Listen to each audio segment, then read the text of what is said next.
Hello, everybody. Welcome to another WLDL matchup. It is week 7, the final week of the group stage. And I haven't been doing a lot of casts this week. This is actually the final game of the group stage. It is Secret Agent Roshan versus Team League to round things out in the Yasha div. These teams trying to lock in their placements in the league. And we're going to see what they can do to round things out for themselves as the group stage comes to a close.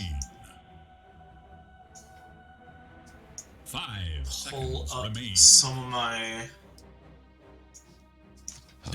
data here on how the league so far has been going for these teams. I believe Secret Agent Roshan has been near the top of the Yasha div, not counting the couple teams that have been playing some games against Sanj teams. Opening bans, we're going to get Clink's Warlock banned by Secret Agent Roshan, Vengeful Spirit Lycan for week. So not opting to ban the Lina, the honor of which normally would go to the team with second pick, that being weak in this case.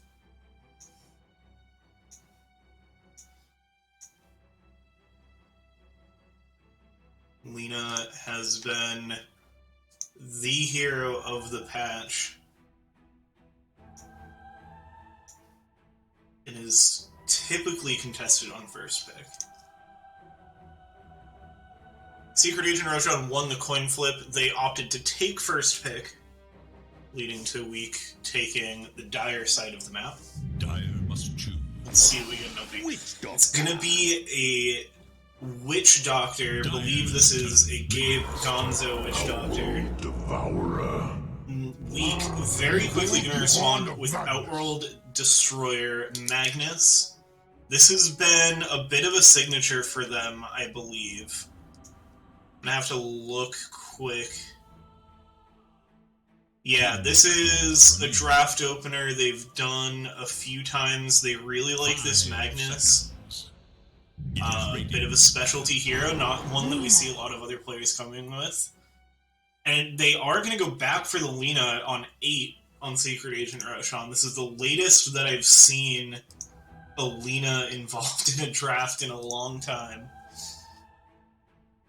And still a first phase. 10 seconds.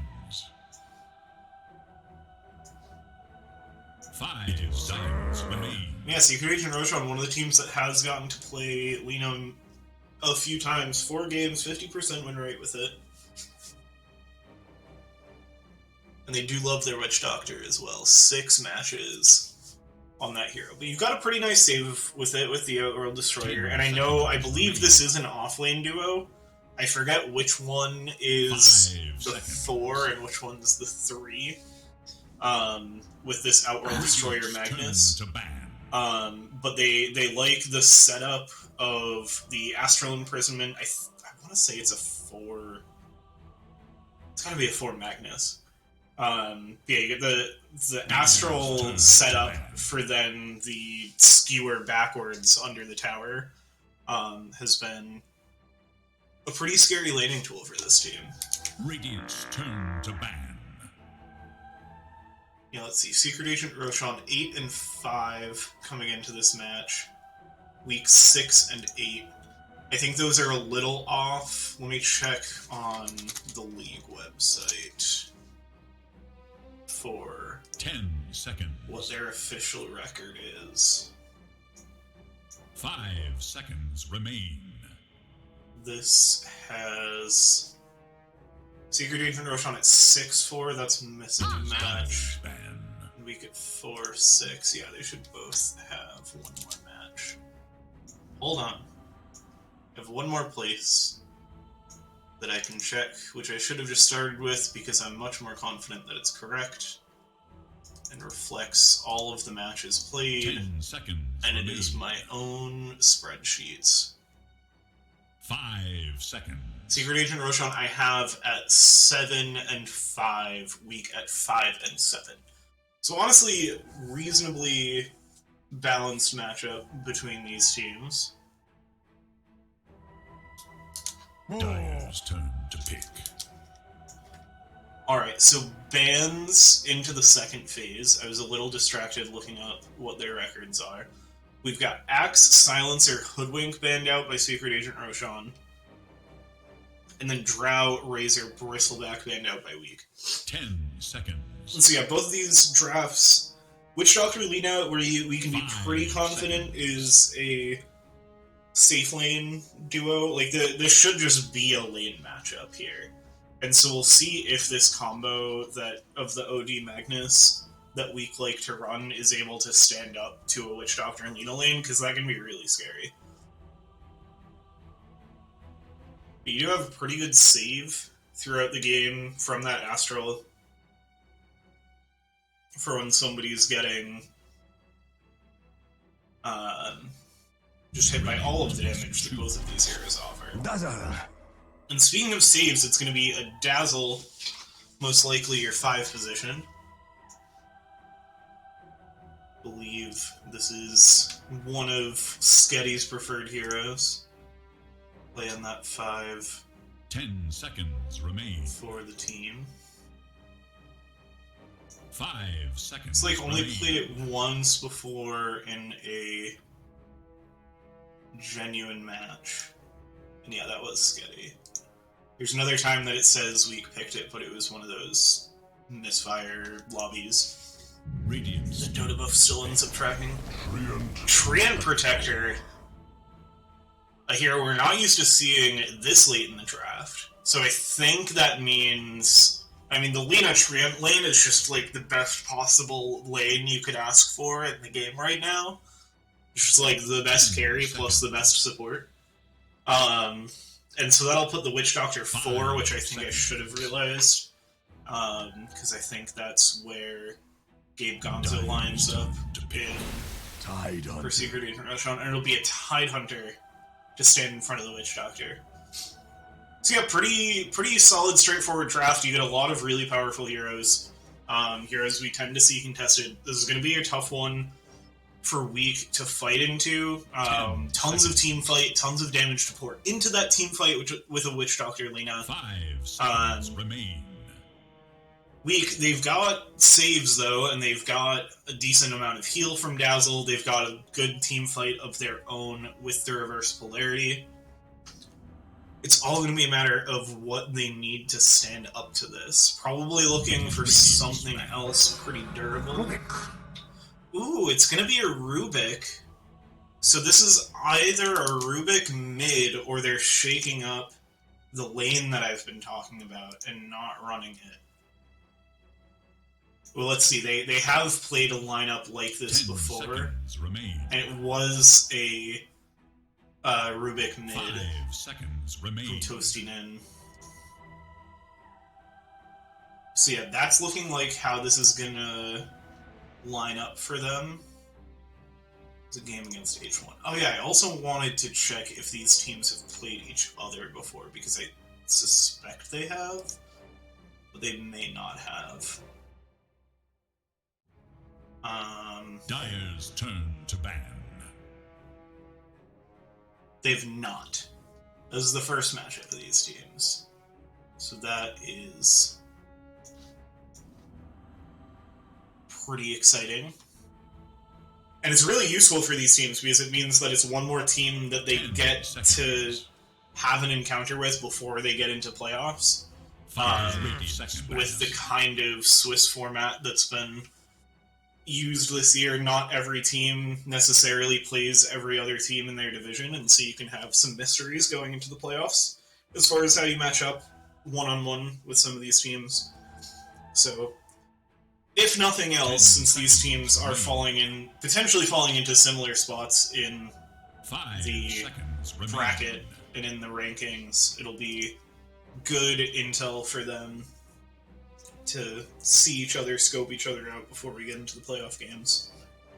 We like Lifestealer Wraith King, and I have to agree, Well, actually, I don't know if I agree with the Wraith King ban. Let me see where Secret Agent Roshan has played their Lina games.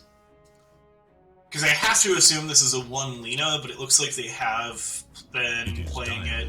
Oh, it looks like they do usually play it mid, actually, looking at these lineups just at a glance from their past games. So Weak on top of it with the bans, Wraith King AM, and Lifestealer Ursa. Weak definitely looking for that kind of hero, some kind of beefy front lane carry. Front line carry. For this OD Dazzle Rubik to sit behind. 10 seconds remain. 5 seconds.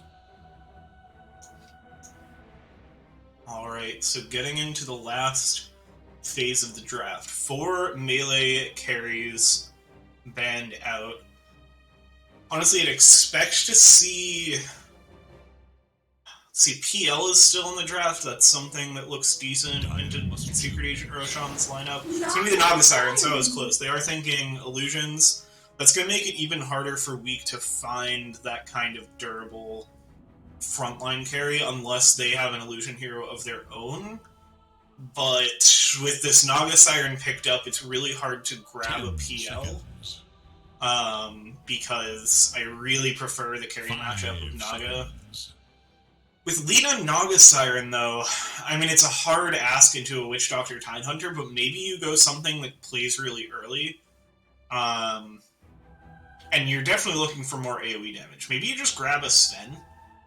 It's not like an amazing carry right now, but gives you a good answer for Naga. Later you can get Ags and have the dive onto Lina. You're already going to have Blink Daggers on Magnus and probably Rubik. So, like, I don't think this is a free game for Lina. OD also, I think, is going to make her game a lot harder.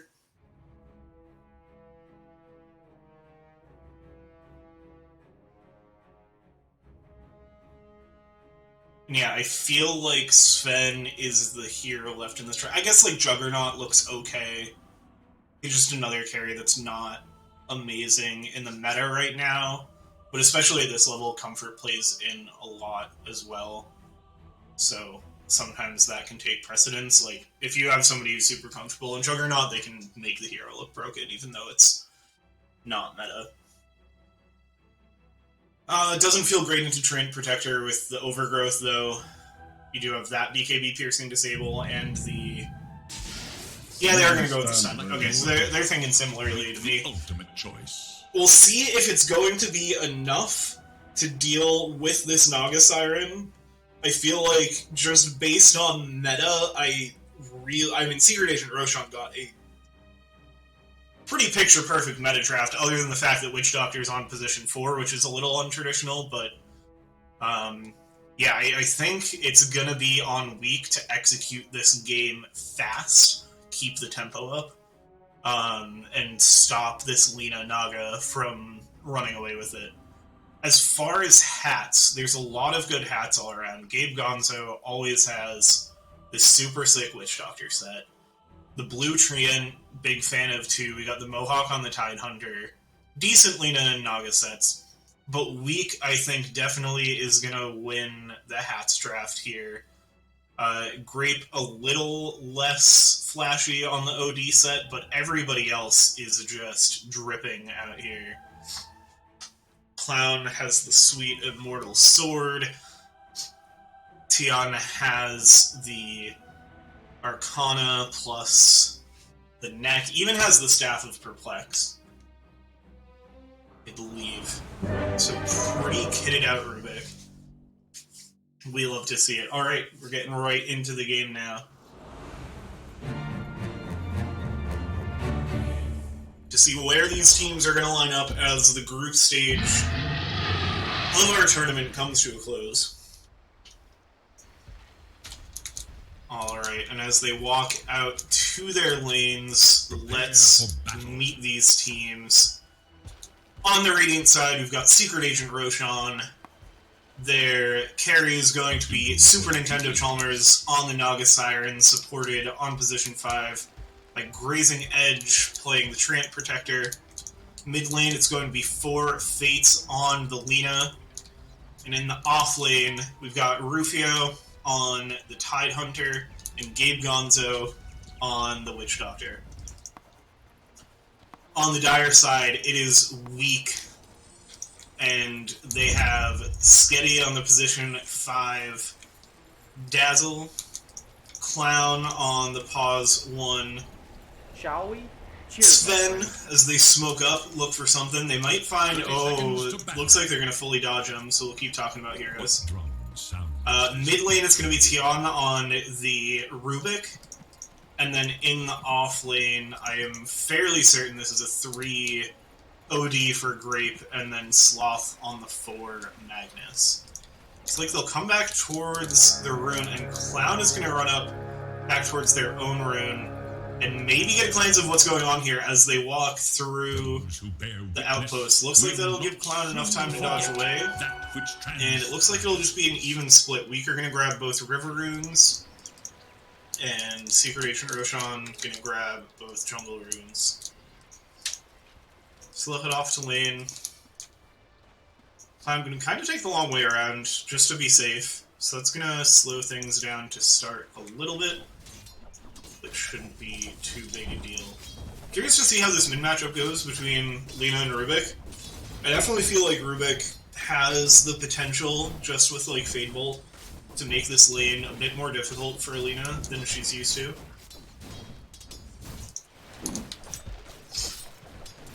Bot lane, we're definitely going to be looking for this combo that we talked about between Sloth and Grape on the Magnus and OD. Top lane, there's always trouble when there's a Witch Doctor, but surprisingly, I think this lane is going to be on the quieter side, but I'm expecting a decent amount of action in all 3 of these lanes. Yeah, already getting 4 Fates stepping up. Gets the Light Strike Array. He's gonna get a nice telekinesis under tower for a couple tower hits, and Tian picks up first blood on 4 Fates. Thanks and have fun. That is a huge kill to get weak started here. Sets up this lane really well into the lead. Gabe Gonzo and Sketty looks like they were trading blows up here too. Getting a little low.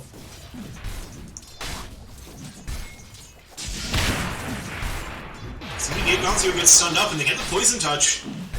And one last slash from Clown would be another kill for Weak. So finding a couple things early in a few lanes.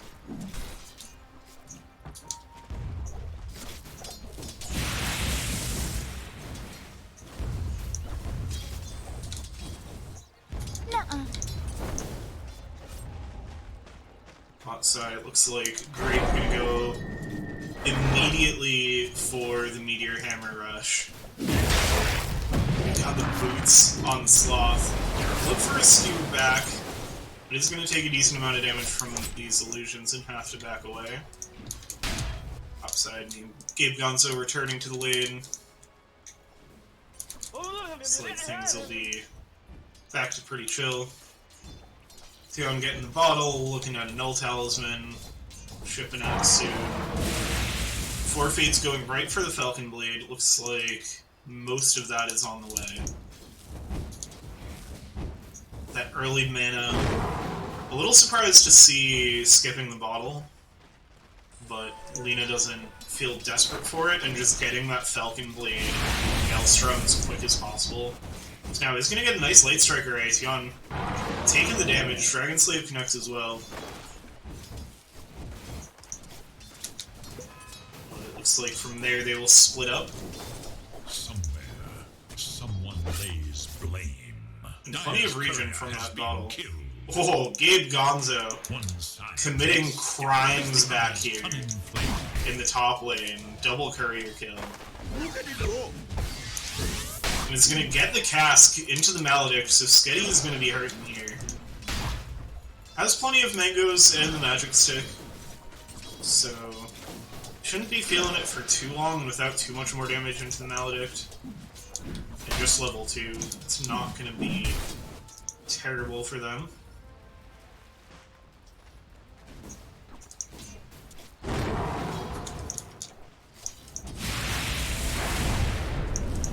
Blow's gonna be traded again. Light Strike Array connecting. Tion gonna back away a little bit. Falcon Blade is completed. Denied. We'll keep trading blows. Rubik is at the top of the last hits, but not by a ton. Lena has been able to catch up.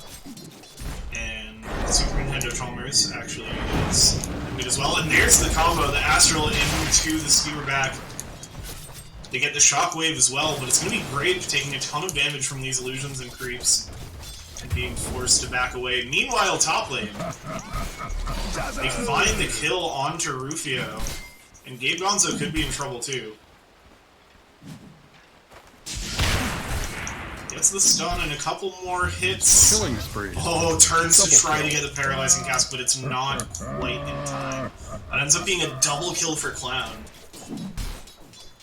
So the last hits aren't huge for this Sven. Already up to 3-0.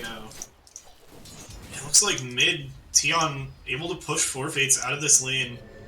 Still has 2 tangos, but being forced to retreat without that bottle to keep up. I missed. Where did those water... Yeah, getting both water runes too, so just so much more regen. Already level 6. Could start to see some nice plays. Yeah, steals Light Strike Array.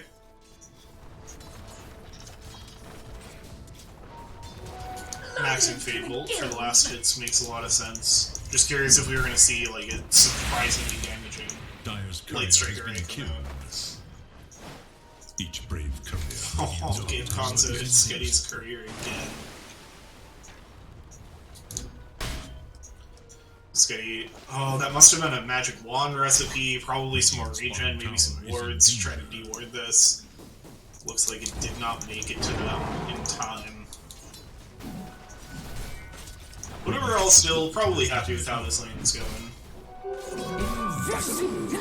Not a huge lead despite the 4-0 because the last hits are favoring Secret Agent Roshan so far. Super Nintendo Chalmers pulling out into the front on this Naga Siren. Top lane remainder rotation from Tion. They get the telekinesis onto Rufio. Has Gush stolen as well. It looks like Rufio should go down. Yes, they do find final hit. Forfates is going to rotate up here too. Gets the LSA. Maledict. Oh, with the Laguna Blade, this should be Tion going down to Maledict. I can't imagine. They do survive. They have enough regen. Even with 2 levels in Maledict and the Laguna Blade, I mean, that's 500 damage and 24% getting repeated, but I take it that it was wanded off, bottled off to some degree to be able to mitigate that. So it ends up just still being all weak.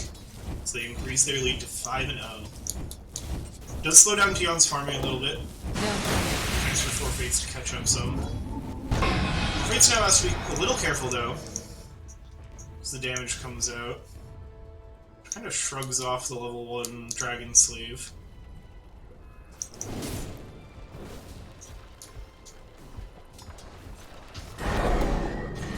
Look for the setup. They have the full Meteor Hammer on Grape, but going to be forced to cancel it, channeling inside the Creep Wave, and I think taking a little damage from the pull as well. This top lane, despite the kills, Rufio and Gabe Gonzo still able to stand up here pretty confidently. Now they're going to look for something potentially onto Cloud. It's just going to push them off the wave for now. As the melee damage doesn't hurt too bad with the regen they're going to get. Tion rotating up here again. It's going to be met with a Grazing Edge rotation, but Grazing Edge, okay, isn't going to get spotted out here. So Tion is just going to look for something onto Rufio. Meanwhile, Forfate's still looking to get to that Maelstrom. It's top Secret Agent Roshan with Grazing Edge here. Where did... Or actually, just turning towards Clown, who uses the God Strength, but it looks like everybody's just gonna walk away from this. No, you don't.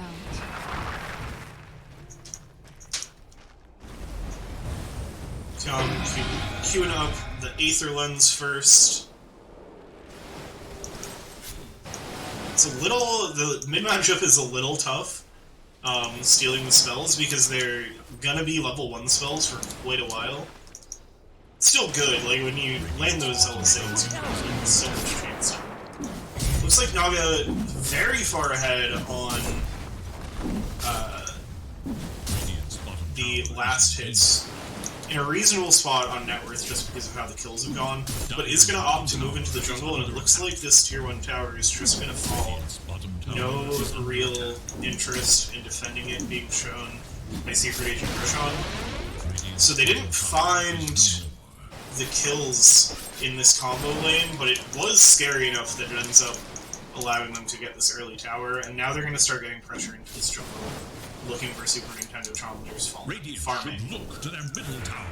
Top lane, Secret Agent Roshan are going to be able to find Clown back in the jungle. Sketty getting a little low as well, still had the shallow grave, was probably trying to get that onto Clown. So Secret Agent Roshan find their first kill by just bringing enough heroes, getting the Laguna Blade in. Sounds gonna grab this Invis rune. Oh. So bot side, there's gonna be a trade.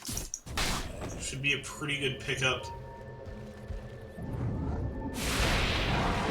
Now it looks like it'll be Grazing Edge caught out. And Clown in immediately with another God Strength. So Grazing Edge will get shredded down. Nice split to get the Paralyzing Cast to stop bouncing. It looks like that will be all they're able to find as the rest of Secret Agent Roshan able to back off.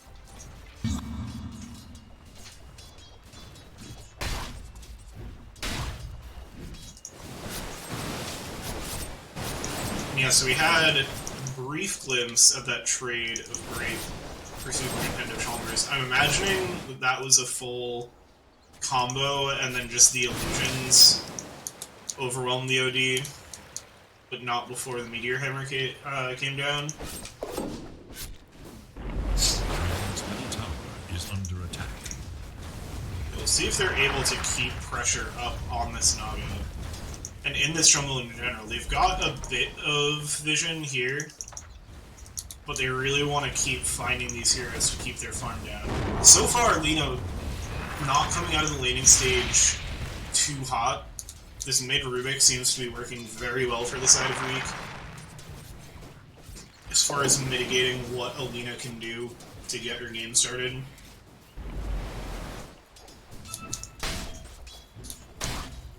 Load to the gills. Yeah, 5-1 on Clown as the Sven is farming pretty comfortably up here.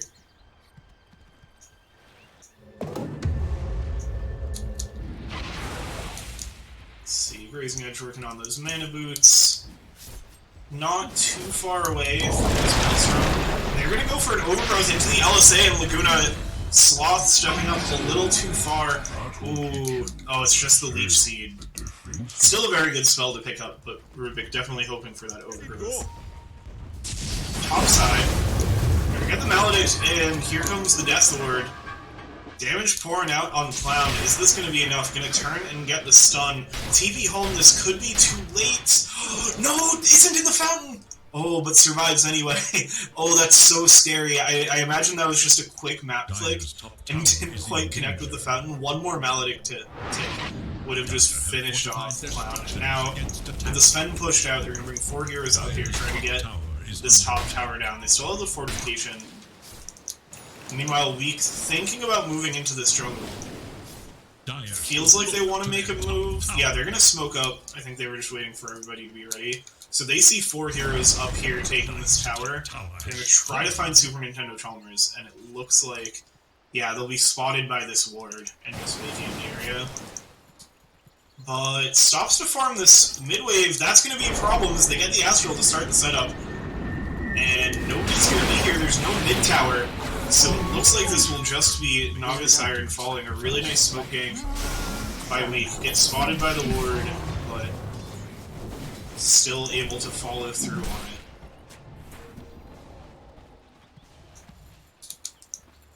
Yeah, I feel like this game is going to be all about tempo for Weak. They're making the right moves. Is under attack.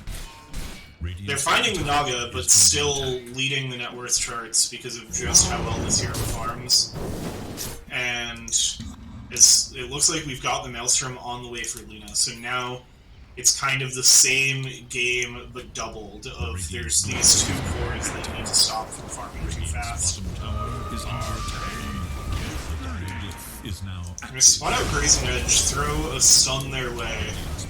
We're gonna have all 5 heroes whacking this tower. It looks like we'll start to see a response. Gabe Gonzo gonna come down, throw a Paralyzing Cast. It's the Maledict on the Clown. Overgrowth's gonna hit Rubik. And, ooh, very nice Shallow Grave to help Tian walk away from this Death Lord. And they're gonna turn around and look for more. They find Grazing Edge. Rufio throws down the Ravage, but it only catches Grave. Sloth may be thinking about trying to grab Four Fates. They do still have RP. Ooh, nice moves here from Super Nintendo Chalmers. Feeling all of this pressure from Weak, just immediately moves into the top jungle to escape. He's gonna have to be a little bit careful. Yeah, this is set up by a nice ward. Gabe Gonzo gets while they're pushing this tower. Actually, a pair of them to just really secure that tower push before. Also does double duty securing farm for Super Nintendo Chalmers. But now as they move up into the triangle, we could maybe see them get spotted out and see if Weak wants to make a play on it. So I'm going to pick up Anchor Smash. Probably not what they were hoping for. Maybe, honestly, maybe hoping that a spell was not cast after that Ravage, because the fight kind of dissolved after that, but that would probably be a little wishful thinking. I'm guessing they just wanted Gush. And they're going to spot Four Fates down here and walk right into it. They get the Astral. Skewer comes out a little early, but they're going to have the connection. Oh, the LSA comes out, though, and give Four Fates a little more time. But the LSA in return from the Rubik will help secure it. And now a killing spree for Tian. They're going to keep the pressure up down here. It is giving Super Nintendo Chalmers a little bit of space. Gabe Gonzo in the area means that Clown won't be able to fully push this Naga out of the area. We'll have to just take what jungle farm is left. And we'll see if they're able. It is tough, like, the fact that they have Grazing Edge on this Treant Protector means these early pushes, like, I think they're doing the right thing on Weak of, like, fully committing to trying to get these towers, because otherwise they're just going to get healed up. But it's not going to be without defense, and Rufio is going to get the Blink Reveal in, Ravage onto 4 with the Overgrowth. LSA connecting onto 2 more, Sloth able to skewer away, huge save with the Shallow Grave to block the Laguna Blade. And now Rufio is going to be the one astraled up as Weak scamper away. Ooh, that should have been absolutely devastating. A little bit of a stack of the stuns with Overgrowth and Ravage. Maybe could have gotten a little more out of that, but just the save from Sketty was massive.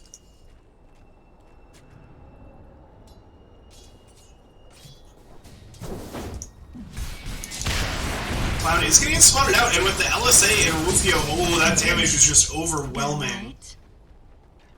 So Secret Agent Roshan going to find a much-needed return kill. That's going to open up this map a little bit more.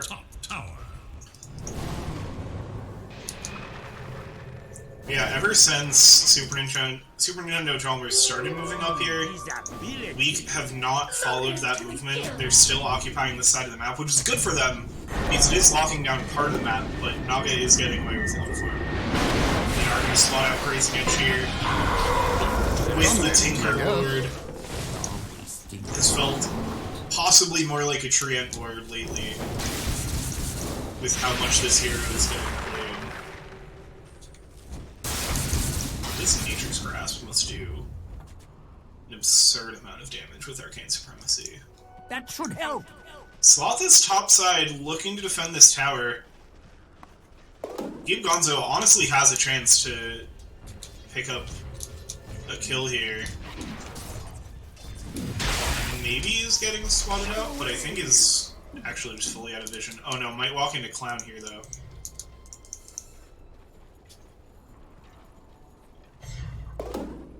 I think Clown sees Gabe Gonzo. Oh, maybe not.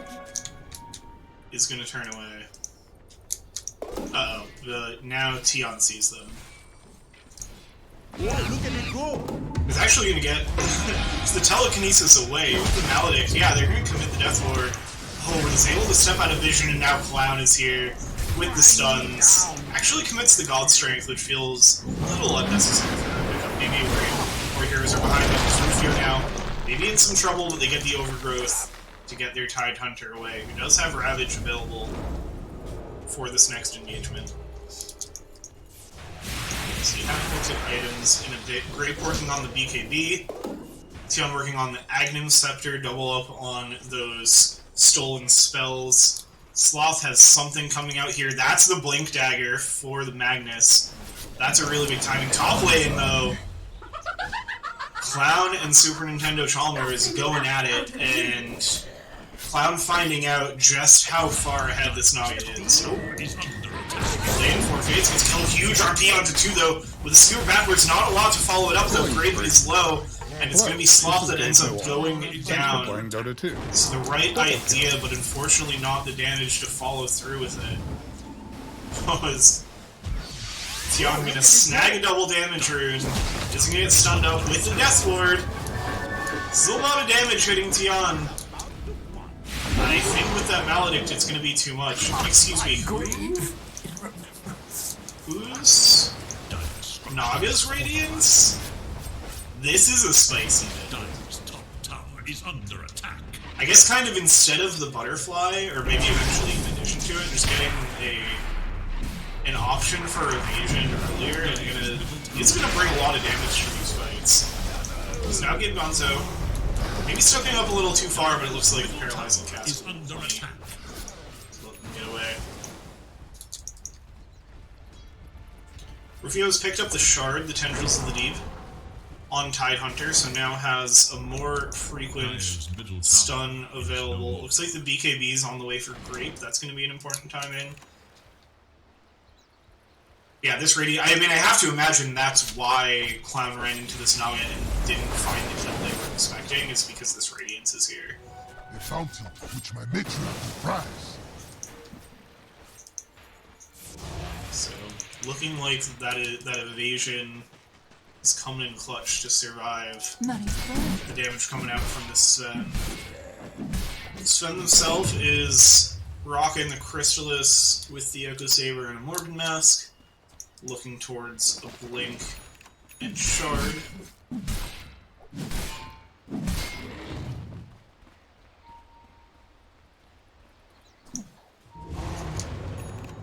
then into the BKB.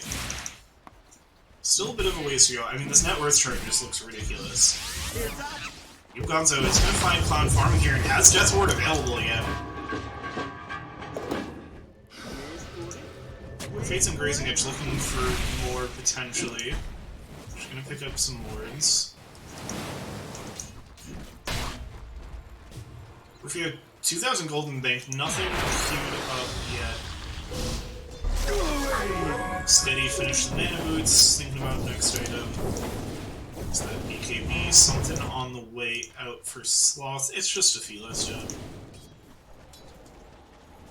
Looking at the Shard for that Horn Toss. Trying to find more catch. Smoke coming out from Secret Agent Roshan, but Weak are mostly not in that area. They could find Clown here. He's gonna spot out this illusion and just remove it. Dire's top. But these Radiance illusions are just finding Super Nintendo Chalmers so much farther around the map.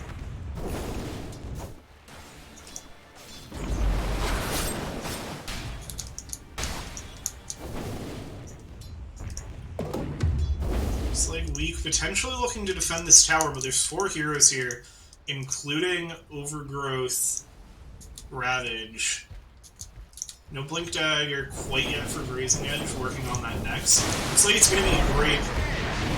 He's going to get gone on under the tower, and I think this is just going to be altogether too much damage. The BKB is not going to come out in time. nor will the teleport, so it'll be a quick pickup of the Outworld Destroyer. The Secret Agent Roshan posture around this tower, looking to turn this game around. Now it started off. Meanwhile, Super Nintendo Chalmers finding Tion. That's a pretty big pickup as well. Only the second kill on that Rubik. And then under the tower, Sketty getting found as the tower push continues. So things looking very much in Secret Agent Roshan's favor now.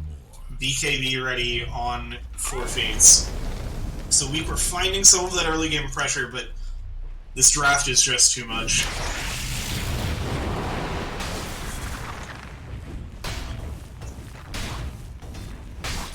And they're going to start looking for damage on tier 3s, with a few heroes still down. It's going to be a little hard to defend. Rufio is going to blink backwards. Both supports lurking in the wings. Looking for something to go on. We'll see. It looks like Secret Agent Roshan gonna back up for now. I mean, it's feeling like they've got the big advantage right now, but I don't think their game really slows down much for quite a long time. So they definitely have the space to just back up and farm. 4 Fates farm has only been accelerating.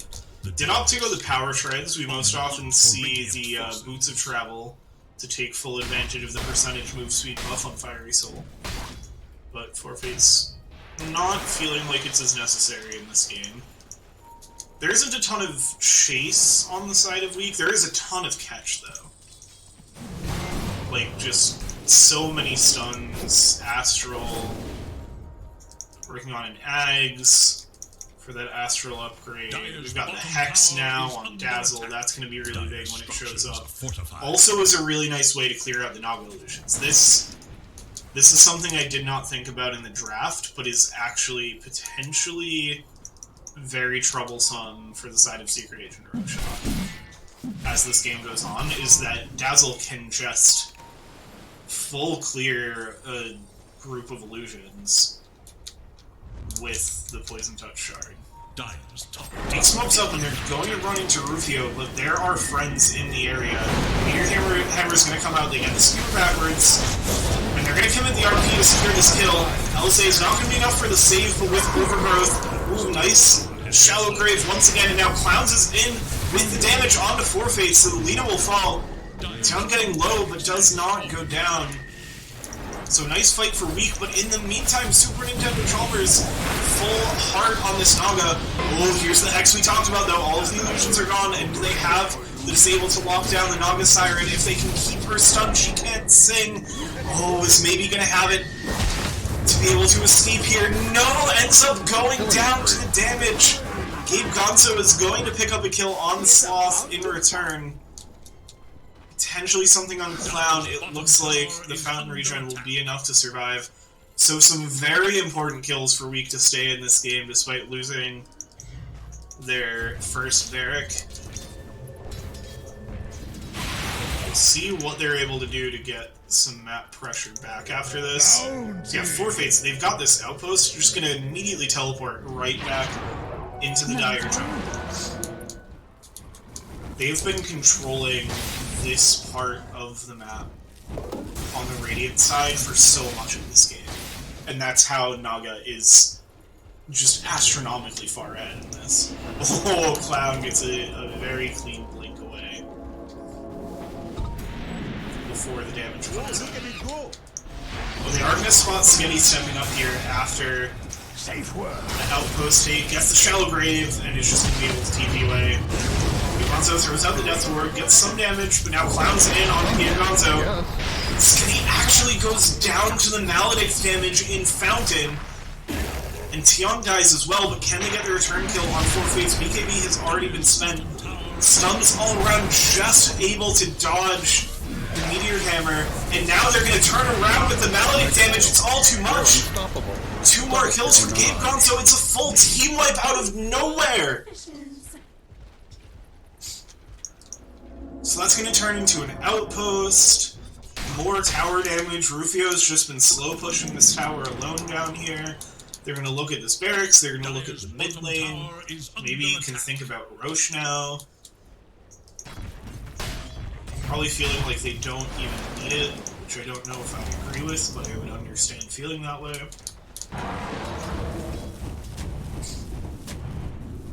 It's like we've got just the Atos, not quite the Gleipnir ready for 4 Fates. Could have that recipe, it looks like, has the money for maybe saving up for now. Lots of money on this Dazzle. What are you gonna buy here, Sketty? Got the Shard. Gotta pick up something. Probably wondering, what does anything do for my team against all of this damage? Honestly, Glimmer Cave looks pretty good just to add to your save repertoire. Or just start going Greaves. Greaves are so strong right now. If nobody else is working on them, you're like the best person to carry them because you have cooldown reduction. I think that's what I'm dumping my 2000 support build on if I'm in this position. Looks like it is going to be Roshan. Be the next priority for Secret Agent Roshan. Weak are pretty stacked up in their base. Maybe looking for a smoke, maybe just waiting for Secret Agent Roshan to connect. Now they get the scan, they get the smoke, but it looks like it's not going to be in time. Roshan is going to fall first. Rosh picked up Aegis for the Lina. As Naga Siren definitely feeling very difficult to kill. Not unkillable, we've seen Naga go down a few times.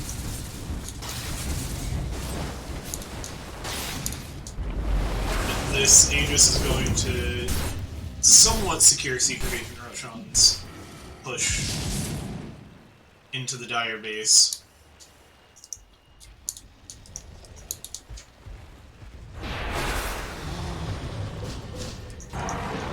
So, yep, it will be the mechanism leading into the Greaves for the Dazzle. Rubik has been having a hard time finding farm past the early game. Has the Aghanim Scepter, but still looking for more. Force Staff being worked on for Sloth. Trying to find as many mobility options as they can.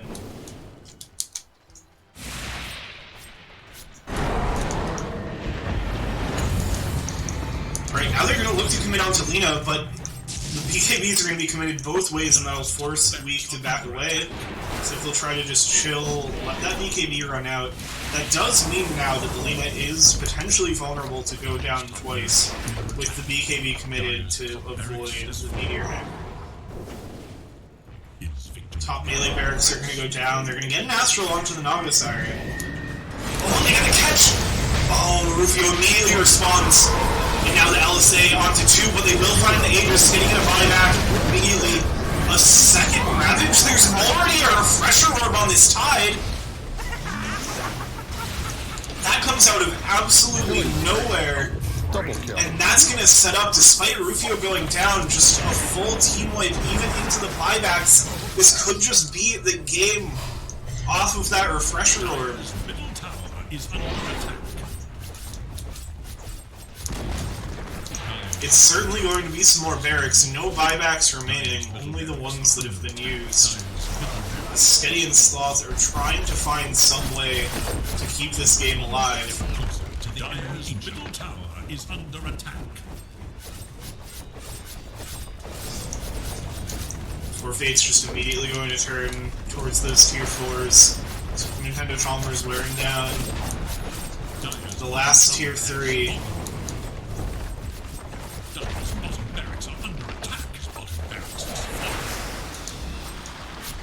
Sketty maybe stepping up a little too far, gets netted, does have the Shallow Grave. Can they walk away through the Nature's Grasp? No, they will go down, no buyback available.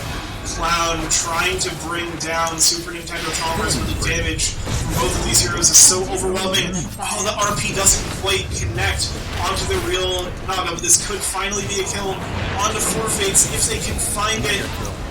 Does finally go down. Sloth will go and trade Great Falls as well with the Maledict. Buys back. Super Nintendo Chalmers steps up into the fountain. They find this kill, they get the Meteor Hammer. Have they gone too far? Are they giving a path back in this game? Dodges the Dragon Slave and now is going to Nagasong and TP away. Dire's middle tower is under attack. Meanwhile, Megas haven't quite been gotten yet. The tier 4 does go down, and there's lots of creeps here to clear. And they're going to call GG, so that will do it for game 1.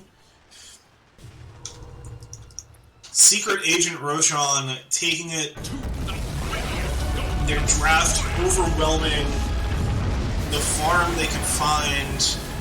Too much to surmount, despite the early lead from week.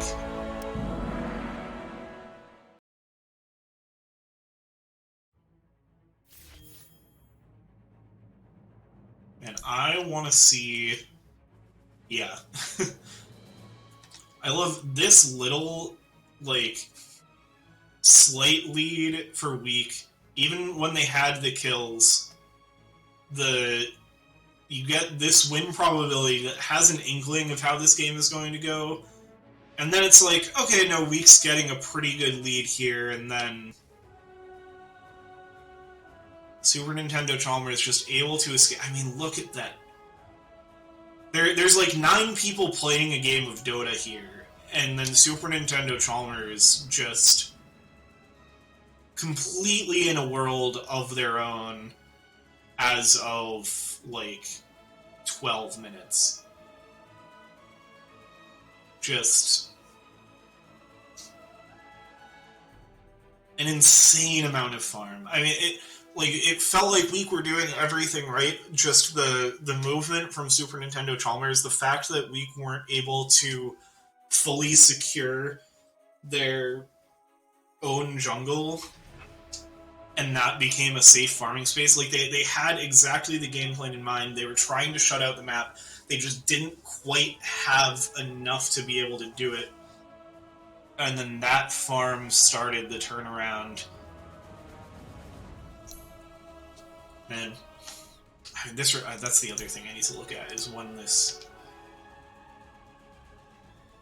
Yeah, that refresher orb, it was right before the Aegis was picked up.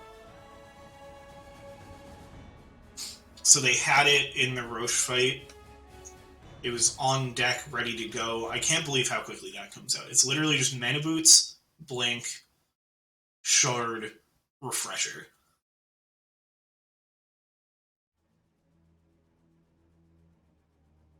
Was this actually a chunk of time where the couriers died? Like, this is... Or no, I guess this is one Perseverance and the recipe, and then the other Perseverance gets picked up. Yeah, okay. Alright. That's what that gap is. Yeah, actually, starting on the Satanic before... Or no, did finish the Lead here. Got Scotty at the end for Naga as well. Man, that is a tough one for Team Weak. Well executed for Secret Agent Roshan. I think at the end of the day, it's just too many powerful heroes in this draft. Like, this looks like... Other than if you just had, like, a Ricky instead of the Witch Doctor, that would be just, like, the quintessential draft of this patch, pretty much. I guess you more often would have Lena on the 1, which is the fact that, like, you also get Naga Siren, and then you just run Lena out of the mid lane. Like, this is a very hard draft to beat. And we were doing it for a little bit, but Secret Agent Roshan found the space they needed. Alright. With that, I imagine it'll be a pretty quick break. That wasn't a super long game, but I'll throw it to a BRB and see you again for Game 2 shortly.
Alright, and as expected, not too long of a Radiant's break turn to after ban. that game 1. Dire's turn to ban. Weak opting for pretty much the same situation. They prioritize Dire over their draft pick, Secret Agent Roshan prioritizing first pick again. So we'll see how much this draft changes from game 1. I expect to see Weak banning out some of the stronger heroes picked up by Secret Agent Roshan. Sure enough, that's going to be the Train Protector ban. Secret Agent Roshan probably happy to stick with their original draft plan. See if there is anything from last game they want to respect, if they're happy going into that OD Magnus lane again. I mean, maybe we end up not wanting to play it again, just to kind of help reset from last game.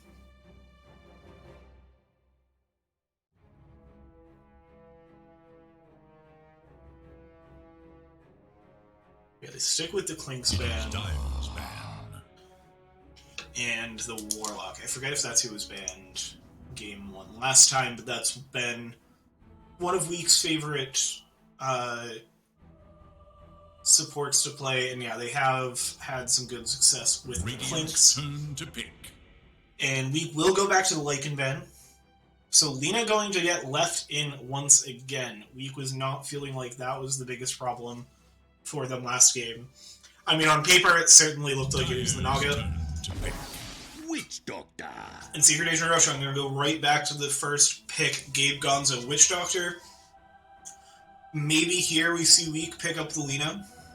They have played it in a couple games themselves. As we see most teams choosing to contest it, even making it past the 5 slot, the first pick, is pretty rare. Usually it doesn't make it past the first 4 bans. Dire's turn to pick. We're going to go to the Razor, alright. So pick up a little meta of their own. See how they choose to follow that up.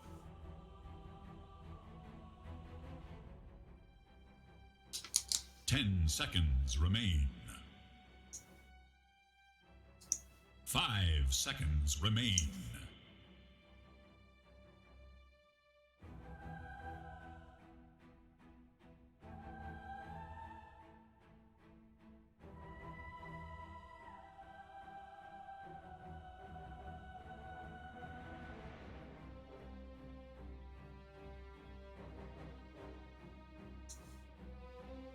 Go a little bit into their reserve time here.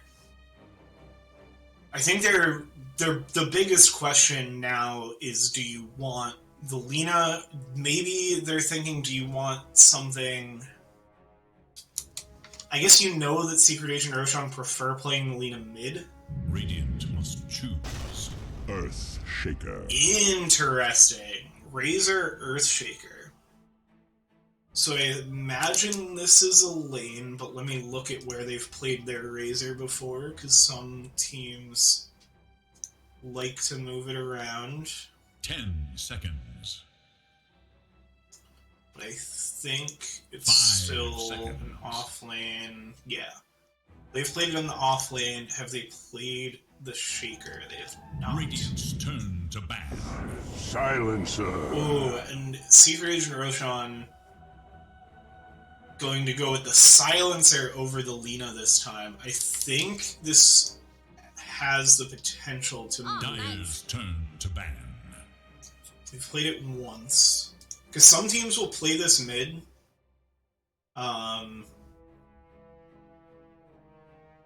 In the past, they played it support. So I imagine this is your 4-5, and this I think is just your offlane duo. 10 seconds remain. Radiant's turn to ban.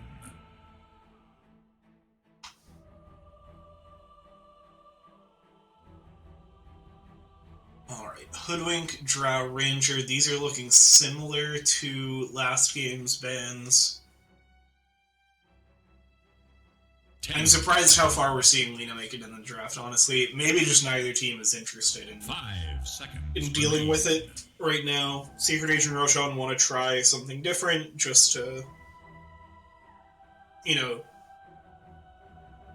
feel things out, maybe test something ahead of the playoffs, maybe just get some more comfort somewhere else, and Weak maybe not as interested in playing it as other teams. We've seen this with some other meta heroes, and I mean there are certainly a number of games where the Lina goes untouched. Dire's turn to ban. Yeah, like, my team doesn't tend to look at Razor a ton, so despite his place in the meta, we've seen him go untouched and all the way through a draft. 10 seconds remain. Always 5 has the potential to be a remain. little interesting.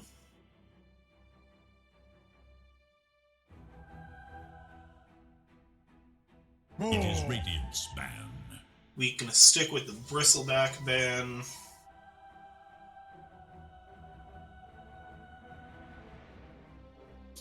Which I imagine is a Rufio special.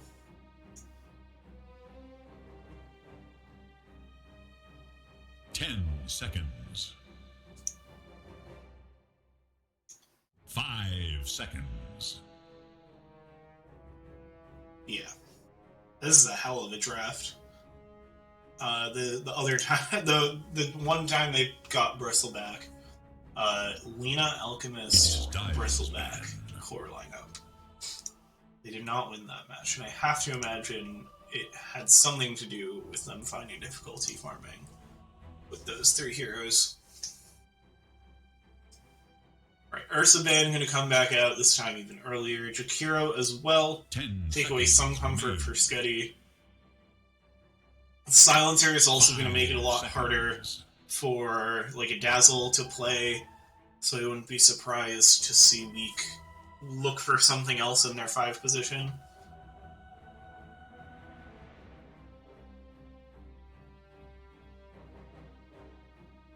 Alright, does Lina get banned now? If Weak is not interested in playing it, Dire's turn. it's going to be the anti-mage, so Lina is still in the pool. I feel like early in the league, we saw a lot more games with Lina picked second or third phase. 10 seconds remain.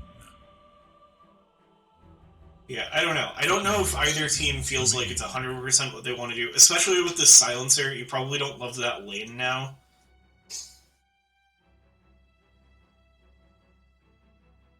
And they must feel like the Silencer is a good answer for their Razor. And that's why they went with it over the Lina. But I'm not sure...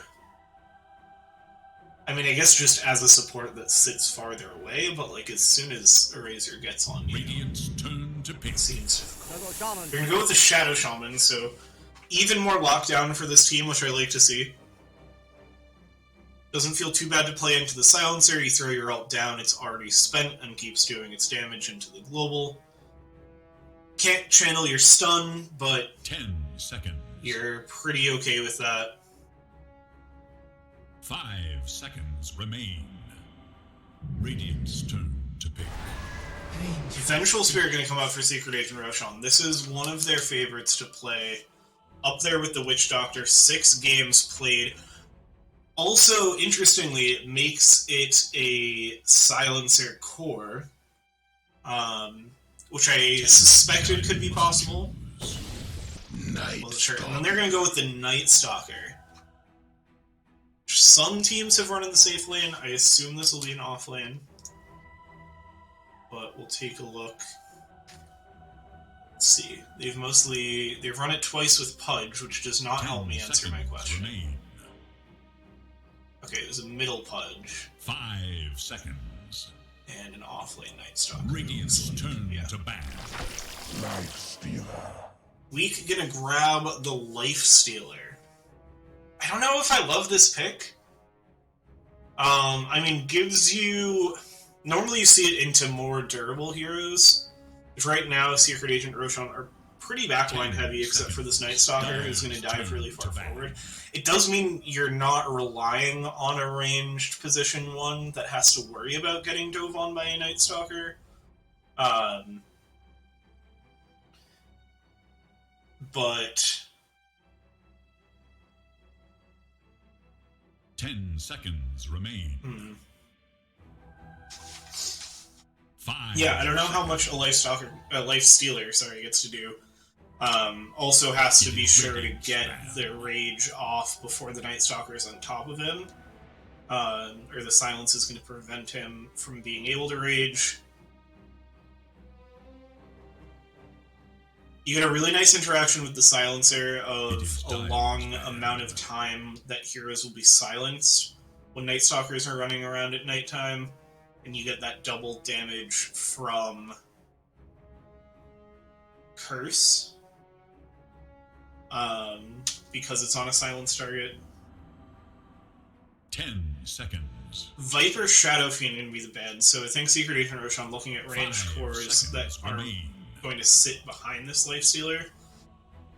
And behind the Razor. We gotta remember that the Razor is super durable. It is looking like I'm not sure where...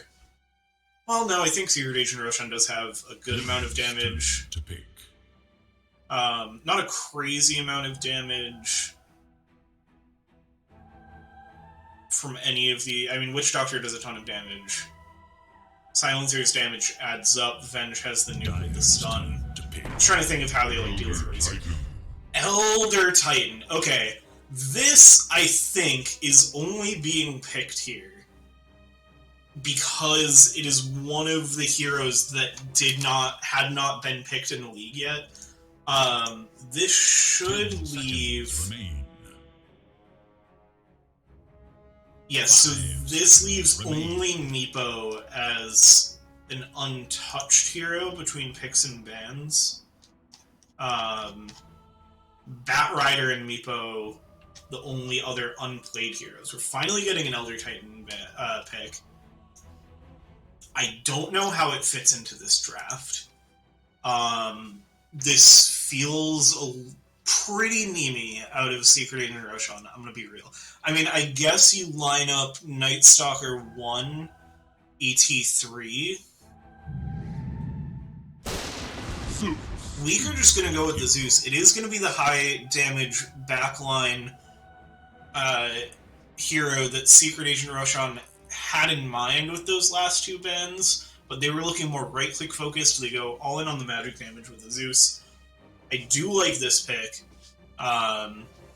This is a 1 Elder Titan. This is Super Nintendo Chalmers playing a position 1 Elder Titan in a league game. This is going to be something to watch. No lock-in yet from Rufio, but it is the mid silencer. The rest of those positions looking how we expect, and yeah, it looks like everything as expected on the side of weak. Hats, I gotta see Rufio lock in. 5 seconds. It's pretty even hats draft. We got nice full gold mortals on Clown, but yeah, the Night Stalker, gold gloves, pretty good set. I think that about outdoes it for the side of Secret Agent Roshan. So they're going to take the hats draft. The heroes individually, like, ignoring the position 1 Elder Titan, I think Secret Agent Roshan have a decent draft, if a bit squishy. That's my main concern, is do they have the health to survive a Lifestealer, a Zeus, and a Razor, and, like, also Shadow Shaman or Earthshaker, not skimping on damage.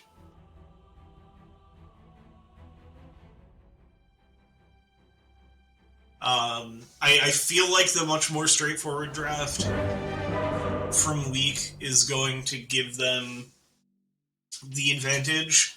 But we'll see. I mean, maybe let's look at how many games. This is what I need to know. How many games on Elder Titan does Super Nintendo Chalmers have?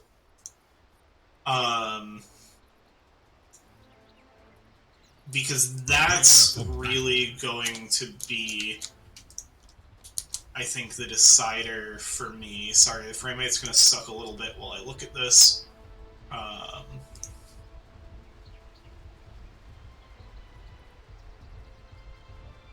How far down do I have to scroll in their heroes played to find Elder Titan? Where is it? Yeah, I'm gonna Control F. 18 games, but played a game on it 3 hours ago. So maybe they were. I gotta look at this Elder Titan 30 game seconds and counting. You know the teams. We introduced them for game 1. Voice chat wheel line. God Gamer alert! God Gamer detected! Is this just a regular pub game? Battle 2. Calm yourself. Is it a feed? Maybe it's a bait. Is it a feed? Oh yeah, it is. I thought it was maybe maybe like an index, but no, it was a warm-up game. It looks like earlier today, as the rooms are gonna get split, but Gabe Gonzo is gonna get very nicely blocked off And have fun. by Sloth's Fisher. As well as by might. And Super Nintendo Chalmers throwing the team that I tip. put beacon Oh, here here. comes more. Shall we? Cheers, my friends. Secret Agent Roshan feeling pretty lighthearted coming into this game too. But yeah, I mean, Super Nintendo Chalmers won a game earlier today on this Position 1 Elder Titan, so this could be a real thing. We're going to have to wait and see how this game goes. It was against a middle raiser, not an offlane raiser as well. But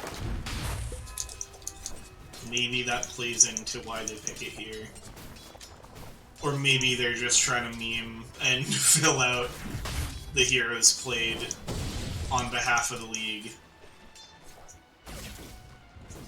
Looks like we will not quite reach it in group stage, since this is our last game, and Batrider and Meepo have still gone unplayed. But not far off. Alright. Thinking about this game more seriously, mid lane, looking similar, very trade heavy to last game. The last hit's so far favoring forfeits, though.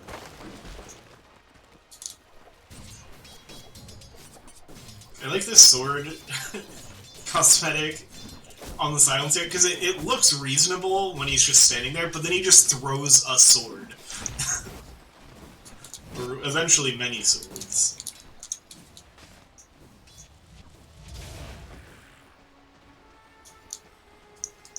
Alright. Quieter start so far. Gabe Gonzo hits level 2, is going to start Permasneeze's Witch Doctor Conundrum. I don't think so. As the damage comes out. But into a Lifestealer, I think it's a little harder to pull that off. As the regen will just be coming out constantly as Clown last hits.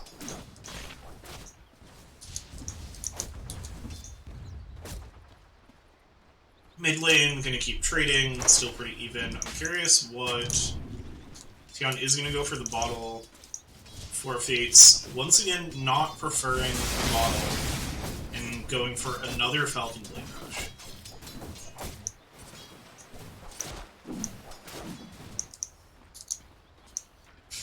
Konzo and Sketty doing a little dance around small camp. Earth first. Bot lane pretty calm. Not sure I imagine for Grape this is frustrating because you came in here with the Razor thinking you're gonna run over your lane, and now you're like, what is an Elder Titan? I have never had to play this late matchup before. Like, how does this factor in? Can I play the way that Razor normally can play? And I feel like you probably can, but maybe Someone lays Gabe Gonzo, stop this. Stop this. let Sketty have something.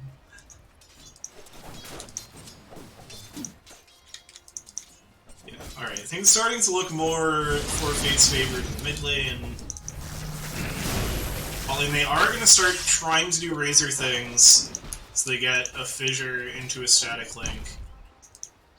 But this 5 Venge from Grazing Venge. Although that works pretty well. Top lane, they're sick of it. Clown's Courier goes down too, but surely they can find a return. No paralyzing cast for a while. Four Fates is not here to save you. Radiant should look Clown will get the kill.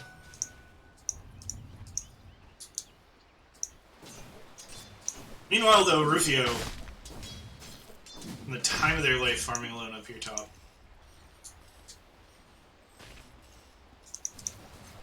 So that is where I think it's created. When I'm like, I'm way over here, and it took you both heroes to punish me for what I'm doing. Amazing. This is my goal as a position 4. Lane 4 Fates is chugging more regen this time around to stay in this lane. Honestly, pretty similar laning plan. I mean, is going full Arc Lightning. So this probably feels kind of similar to last game as far as how this lane goes. We're going to get a rotation up here from Sloth as we approach the timing of the 6-minute bounties. Gabe Gonzo still just being an absolute master. It looks like Clown was forced back. So it looks like these runes will be secure for Tion, thanks to the rotation from Sloth. Is going to run into Grazing Edge here. A very nice fissure again. Stun does not prevent the rune from being taken, but Sloth could be in trouble here. Four Fates is going to rotate in. Maybe look for something. Tion's going to come through with the invisibility.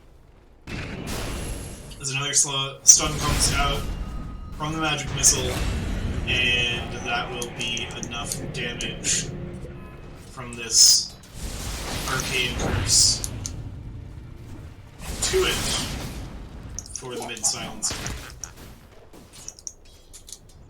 Bot side still pretty quiet, and Razor building the lead that you'd expect. Maybe not as much of a lead as you might expect with an offlane Razor over the position 1 Elder Titan. Very curious what this build looks like. Got the Echo Saber Axe. So they're gonna get a stun with the magic missile. Oh, beautiful fissures coming out. The sleep is not gonna be enough from the Echo Stomp. Sloth, like, this has gotta be one of their most played heroes. I gotta check that out, because this has been really nice for sure. The Sketty is gonna get beaten up. A Witch Doctor Night Stalker lane is a scary thing to run into. Four Fates actually rotating up here as well is gonna get Arcane Curse on Clown, who did have to commit their rage to back away. But it looks like with that kill already secured, it won't be too much for Four Fates to find here. Oh, look at it go! They're gonna maybe look towards Gabe Gonzo. Only level 3 from all of this work I've been doing. Here comes the stun with the full creep wave. Vengeance gotten back to the game as planned. Back to business. Bonside group pretty low. Looks like another kind of fissure save down here. Illusion.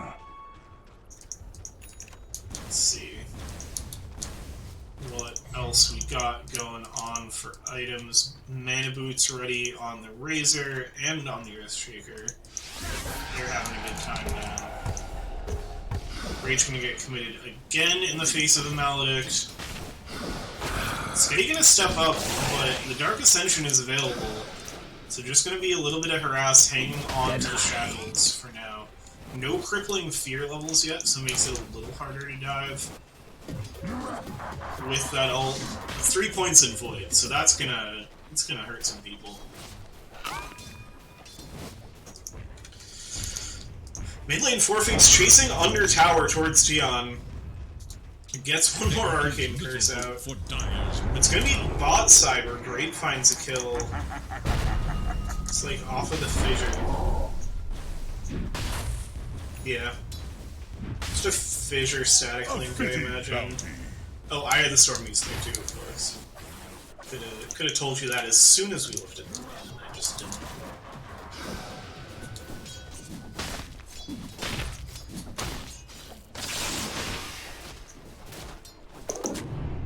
We did another rotation from Sloth towards the mid lane. But Tion having a bit of trouble standing in this lane. Might not have the resources to be able to fight this. Sloth is going to come in with the fissure and the stun. They've got the Thunder God's Wrath. It looks like it'll be a trade as the Arcane Curse proves to be too much. Arcane power.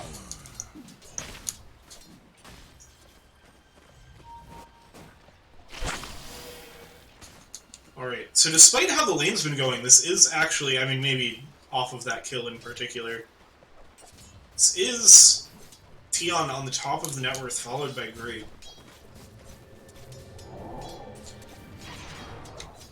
So despite the kills being more even than last game week, with a bit more of a net worth advantage, I mean, we're not going to see Heroes farm on the side of Secret Agent Roshan like we did last game. This is Elder Titan, this is Silencer. Ooh, so they're gonna throw out the Earth Splitter. They get the Static Link to turn around, but does not have much in the way of regen. Grape is just gonna have to walk it off, but they have the swap into the Magic Missile.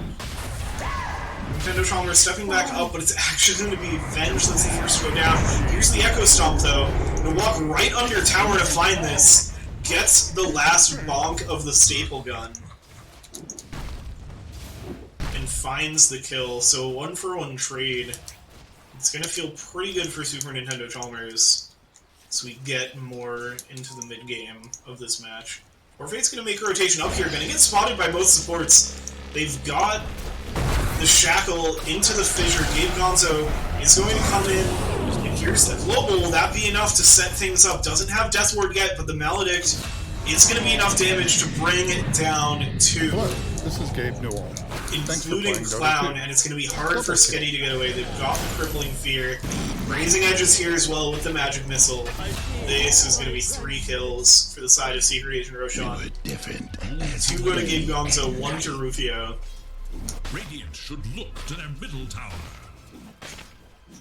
So things looking very even off of that first Dark Ascension. Go for my master.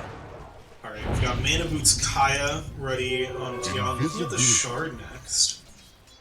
So just opting for damage more than something like an Aether Lens to give you a little more space. Force Staff being worked on by Silencer, I'm sure that will be a full Hurricane Pike. To follow, looking at the Armlet on Clown. And actually has the BKB queued up, so even with the Rage, feeling like that's not enough in this game, and I think especially with the Night Stalker, that's a really good choice. I think you're going to need that extra escape to get out of the silence. You can't rely on Rage. When there's a good chance that there's going to be a Night Stalker bearing down on you with this Crippling Fear, stopping your ability to rage, so I like the idea of a BKB Lifestealer. Blink queued up for the Earthshaker, and they're going to maybe look for something here, but both supports are still in the area. They're going to get the Fissure onto Rufio, really walking up into 2 supports. And with the Crippling Fear and the Maledict, oh, the swap save towards Gabe Gonzo is going to be enough. The Echo Slam will finish it off. And now the Lifestealer are going to jump inside Sloth, try to give them enough health, and they get the Shackles onto Grazing Edge. Double kill for Sloth. So a really nice setup and reversal by Weak. Looked very scary, that engagement that they're taking with how the supports were positioned, but ends up going exactly how they would hope, short of maybe a kill on this Night Stalker. See, bot lane, we've got Vanguard, Voodoo Mask working on the Aghanim Shard. Looking at that for once it is available, get that extra Storm Surge. Rock coming into play. They're gonna get this silence. Oh, and the Earth Slayer just connects. That is gonna be a nice little kill. And into the global, which I thought had already been used. Oh, but there is the ult from Tion. Now Grazing Edge. Oh, gets the magic missile, but it's not enough. Will go down. Sloth wants more. Sloth is hungry. Doesn't have Fissure for a few more seconds, but is keeping pace pretty closely with this Elder Titan. Is going to get the Fissure stun.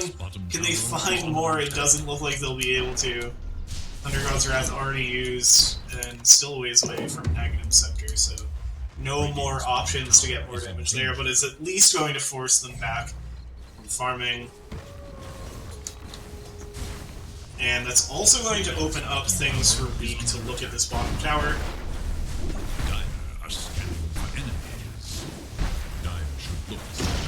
They've taken these towers pretty efficiently in both of these games. Now it's going to be a matter of can they keep control of the map as the game progresses. Definitely in a better position to do so than last game, again with the difference in how these heroes farm. Clown gonna run into Gabe Gonzo and get a little pushed off, and it will be the Dire top tower falling as well. It's now looking for a setup onto Four Fates, maybe stepping up too far into the river. Is going to go down, and Great looking for more. Grazing Edge is there to try to help out. Maybe looking for a swap out, but it's just going to go down themselves. And now they are trickling in. Rufio's here. Doesn't even hasn't even committed the Dark Ascension yet. Fissure comes out, but just off of cooldown, not in time to save Grape. So they will end up going down. It's Sloth now. Can they get away in time? Oh, the damage is too much between the Earth Splitter and the last little hit from Gabe Gonzo. And actually, the haste ends up going to Rufio, so gonna stay in this area, and Sketty's gonna get spotted. Silenced up. Here comes the damage. He's gonna use the Dark Ascension and the Global Silence. He's going to secure this kill. Can they find more under the tower now? But no, the Silence wears out, and the Thunder God's Wrath comes out. Over there, we get the return kill, and now Graves in. Can they find more for Weak? Can they track down Four Fates once again? This would be a pretty big kill to be able to pick up, and it looks like they will be able to find it. Meanwhile, support's brawling down here, plus Super Nintendo Chalmers, who is, again, the position 1 Elder Titan. Cannot emphasize enough how much the fact that that is happening in this league game.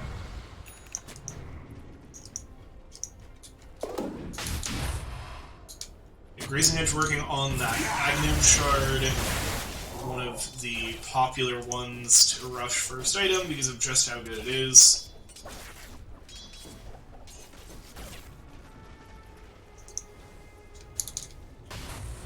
Do they still have the...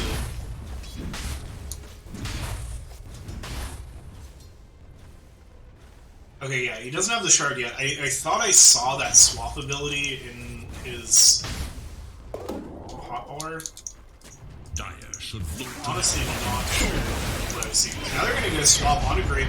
Magic Missile. They've got another Earth Splitter ready to go.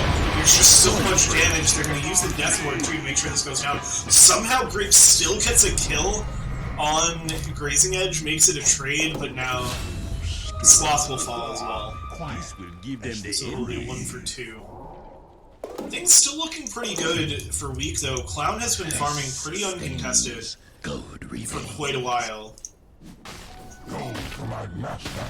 And Tion still leading the net worth by 1,000 gold over... Like, Cloud's the one who's been farming uncontested, but it's actually the other two cores who've been fighting a lot that have a lot of this net worth, so I think there's some latent gold that we're going to see on Cloud, who is going to keep going for that BKB. And then looks like into the Shard for open wounds. And back from there.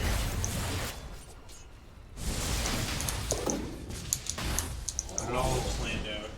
Right, we've got the Echo Saber, we've got the Shard, it looks like. Nope. Looks like... Oh no, it does have the Shard, yep. Lower Echo Stomp cooldown and gives that swap forward. And then working on the Ags to get that spell immunity. Based on the Astral Spirit. Rufio we haven't looked at in a bit. Not too far away from a BKB. About 2/3 of the way. Shard is ready on Grape. Working on finishing out that Bloodstone, as we would expect. Blink Dagger is ready on Sloth. Maybe has something else coming out. Just some wards. We'll see what they want to go for next. Maybe just right for the Ags, maybe a Yule's. Doesn't dispel a ton. Oh, I would say probably just a Force Staff in this game, honestly. Give yourself a way out of the crippling fear. It's probably the most important thing. Because if you get a chance to turn around with a stun, then that can be a way to escape. Like, sometimes the Force Staff just feels useless against the Night Stalker, because you Force Staff and then he just catches up to you again, because he has flying movement and bonus speed. Speechless. But with a hero like Earthshaker, the potential for something is Rufio is gonna get spotted out here, and they're just gonna have to disable. This is a Shadow Shaman. No! No, the Centaur stun! Okay. Oh, it's not enough. that was almost disastrous. Yeah. I think the relax, you're doing fine, and the LMFAO, we're at that Centaur stun. It's now stunned up with the Death Ward. This is the engagement for the kill, including 2 int. They actually somehow get the kill on Forfeits instead of Gabe Gonzo. A gift from the goddess. Dying in between Maledict ticks feels good for Forfeits, who is, at this point, bottom of the cores in net worth. Is under attack.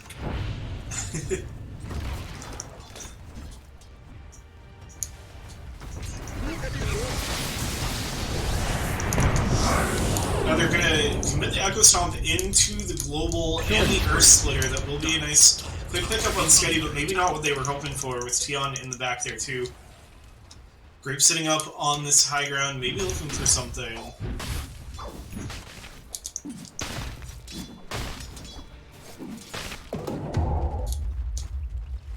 Rufio has the BKB ready. Oh, yeah, I had to... probably accidentally made an Echo Saber, it looks like. Getting things... Or, oh no, I think split the Echo Saber to get the BKB faster. Right. That makes more sense. It looks like for now just planning to rebuild the Echo Saber. Not necessarily a hero that would build it into something like an Orchid, so makes sense. Dragonlance ready, something on the courier, I'm gonna assume that's a full Hurricane Pike recipe. BKB ready on Cloud. So maybe they look to fight something in response, but it's actually the Hex on the Forfeits immediately going to go down. They've got the Egg Scepter. Now Rufio with the BKB. It's just going to immediately tear into this Zeus, and the damage from Grazing Edge as well with the Death Ward. Game Gonzo is going to go down. Sorry, it's a Game Gonzo with Death Ward. Actually, they're going to find Rufio as well. The Fissure and this very well placed Nimbus. Sorry, totally blanked. Very well placed Nimbus to break up that fight. So it ends up being a 2 for 3 on that engagement.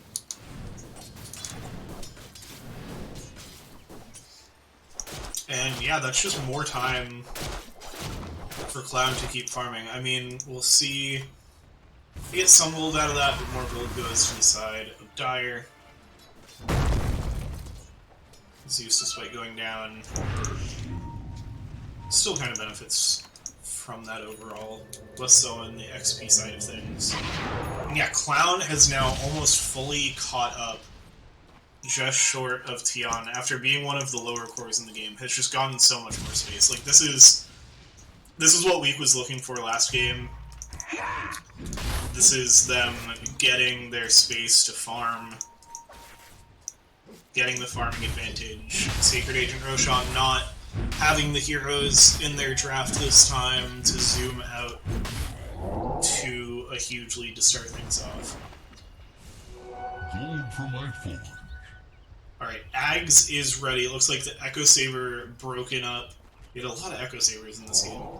To finish the Ags.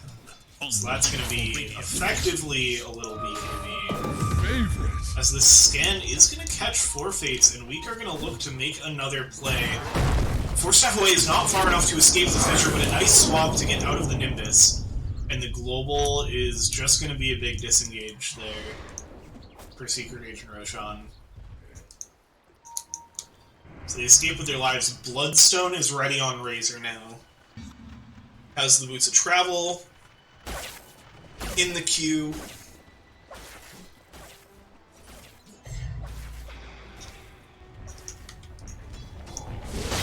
So, you know, amidst all of this, I'm going to say not a lot of tower push coming out from Secret Agent Roshan. Not a lot of tower push coming from either side.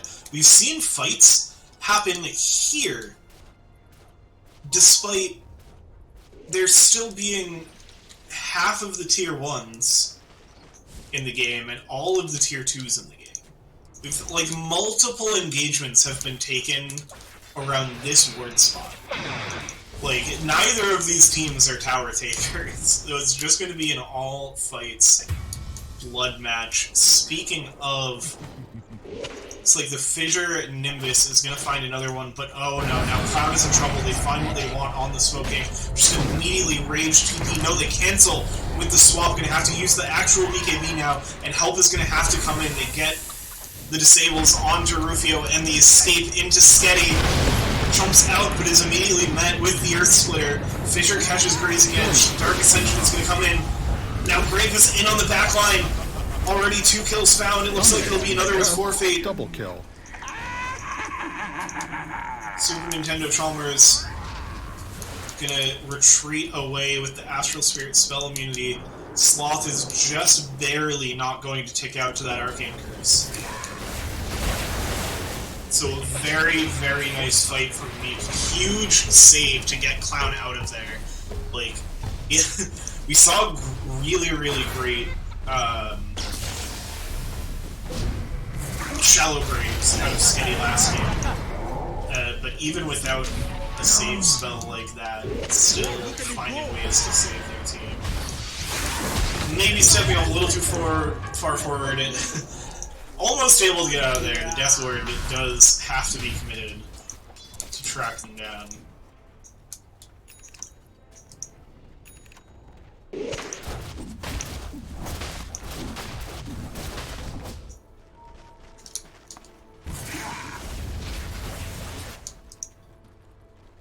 Alright. Boots of Travel ready on Razor off of the tail end of that fight. It's like Sloth looking at an Aether Lens, which I don't love on an Earthshaker. It gives you a little more Fissure range, but that's it. And more Blink range. The extra Blink range can be pretty important too. But I don't know if that's enough. Usually I don't opt for it. It does help with your mana as well. Tian, we've seen the Ag Scepter coming out. Shard as well. Looking at an E-Blade next, which feels a wee bit spicy. Clown, we saw the first, actually the second BKB usage apparently. I missed when another one happened. Has most of the Skull Basher ready to go. And then is just looking full armor corruption from there. Chunk through these heroes as they continue to scale up. Skitty looking at the Shard. Pretty standard pickup after the Aether Lens from Shadow Shaman. Grape is gonna step forward towards this creep wave, but not Radiant's bottom tower opt to go is under further, attack. as Secret Agent Roshan try to kind of slow push this, but very difficult into the defense from Weak. Orpheus looks like they're going to make a rotation towards Clown, who's going to rage up. Not TP away yet, and they're actually global for the fight top, which immediately breaks out. 3 heroes down. I thought the fight was going to happen around bot side. Double kill. As a double kill for Super Nintendo Chalmers. Rufio now trying to escape after diving forward onto Tion, A dominating who is performance. able Double to kill. get the lightning onto the bat. So it ends up being 3 down on either side. Clown kind of happily farming over here. Tion's still chasing forward, wants to find Super Nintendo Chalmers here. The lightning bolt doesn't quite connect, must have been just out of that search radius. Yeah, that was a chaotic fight that I missed a good amount of. But we saw pretty much everything expected. It looks like mostly Weak didn't get a chance to get many of their spells off. So they're going to be sitting ready to go. But I mean, the only huge cooldowns, I mean, even global isn't huge. And yeah, it took the 25-second cooldown reduction talent. So the only big cooldown that Secret Agent Roshan is worried about is Dark Ascension. Everything else, pretty low cooldown ults. But nothing major on the side. Pretty much just Echo Slam Even I like a good and Shadow Wards. But those aren't like deal breakers to not be able to fight without, since both of these heroes have plenty of disable to work with without them.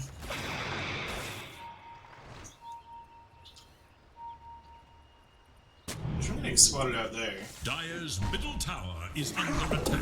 I imagine they had vision of that earlier, and that's how they knew. Or they just kind of got sense of it.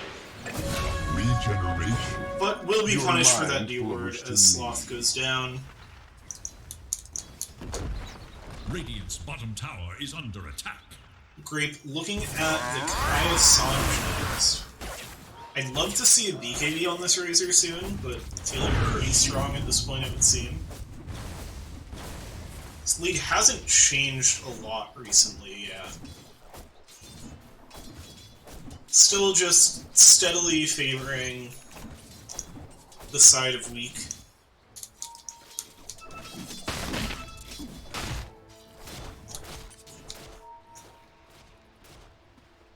E-Blade is ready on Tion, gonna look at an Octarine next. Bot side, maybe finding something with Force Staff to escape the Plasma Field. Now gonna get a smoke up for 3. It looks like they want to respond to seeing Grape and Sketty down here while they see other cores farming other lanes. They'll start with the Arcane Curse, and it looks like that will be enough to set up an Earth Splitter. Sketty gonna step in with the Death Wards, but you have 2 heroes and the Coconut doesn't stop bouncing for so long. The rotations are gonna come out. Tion is gonna get If you were the finish onto Gabe Gonzo, but not enough to save as the Maledict takes out on the Razor.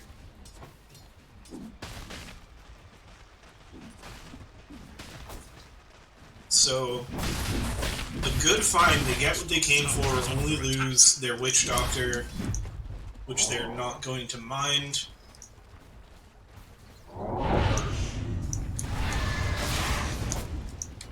Dire's bottom tower And it looks like they'll be able to potentially turn this into a tier 1 tower. They swap Tion, the E-Blade comes out, and it's going to be Grazing Edge who goes down, even with that damage reduction. There's the damage.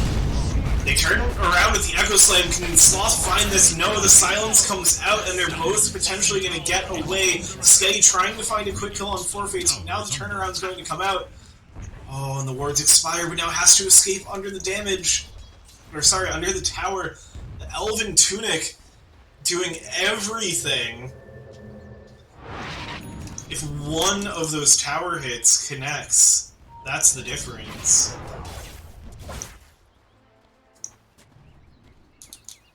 Man, Rufio and Super Nintendo Chalmers just barely managing to escape with their lives there.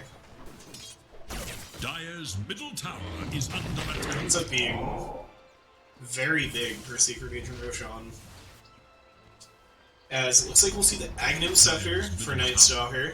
No more. Pick up the AoE Void.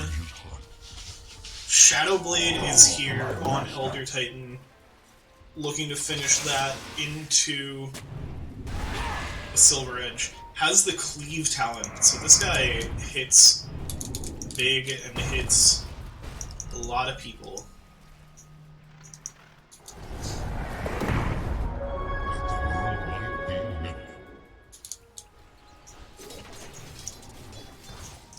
Alright, what else do we got going on? Gabe Gonzo, just looking for a Glimmer Cape at this point.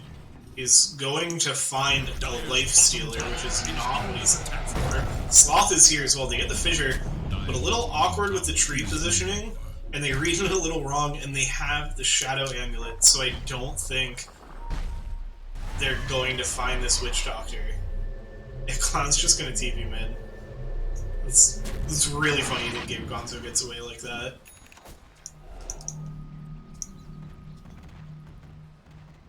I like this late raindrops pickup for some of this nuke damage on Sketty. So all 5 heroes top. For the side of Secret Agent Roshan, they want to bring down this tower, they want to open up this side of the map more for themselves. Try to shut Weak out of it, but kind of the opposite of last game. Now we have Clown and Grape doing a great job finding space on the opposite side of the map for themselves. You get the stun up, and they're going to immediately go in with the Dark Ascension, get out of those wards, and Sketty is going to go down in quick fashion, as will the tower. And without more help to defend it, will also be those Shadow Wards going down. Voodoo Switcheroo is ready. I don't know if we've seen that point yet from Gabe Gonzo. Might have stopped the Glimmer Cape to go back for it. Now sitting on plenty of gold, could definitely finish out this Glimmer Cape. And then some. Its middle tower is under At the attack. moment. It looks like, was that a full trade of towers? I caught the outpost being picked up. But I forget when that tower was taken.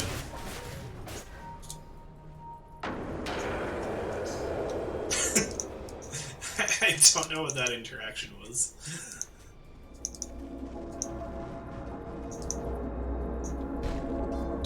This guy's just goofing around a little.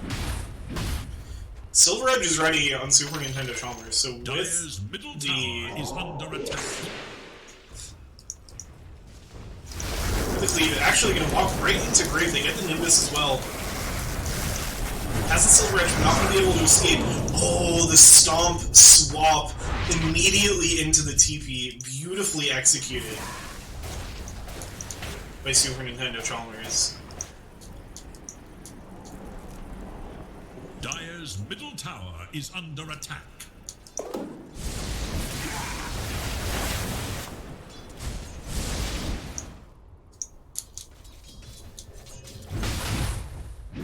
Oh, Cleave kills the creep that Grape tries to TP down to. Looks like League are going to try to step up into this Radiant Jungle. Grape walking out a little far. Somebody sees Grazing Edge.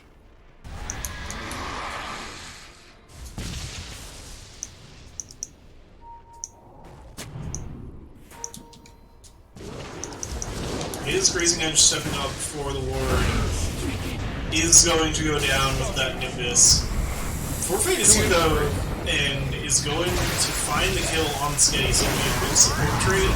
Now stepping up is this Razor, but with no BKB, it's so scary even with the Bloodstone. Clown is in on the backline though, and is going to quickly find 2 alongside the Thunder Gods round, and now uses the BKB to try to look for more. but the invis is going to allow Super Nintendo Chalmers to escape. Both supports buying back on either side there as well.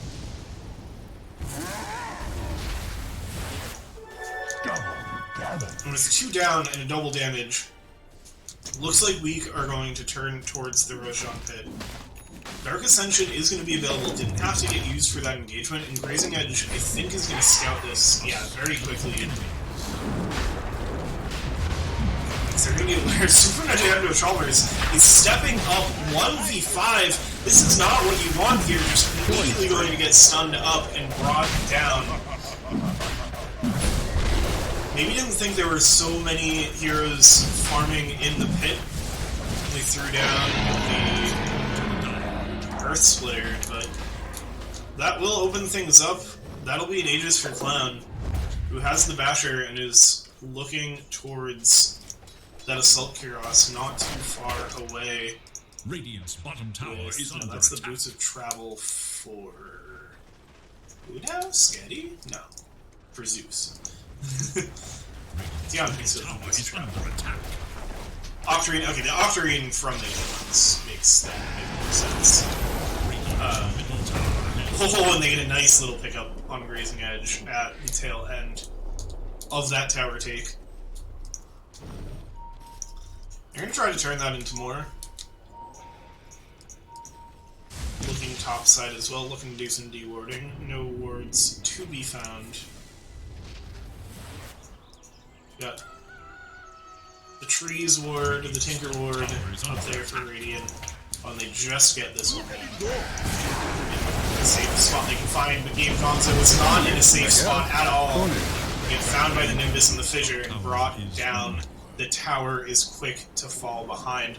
So just like that, Weak are looking dominant and they are looking up the high ground.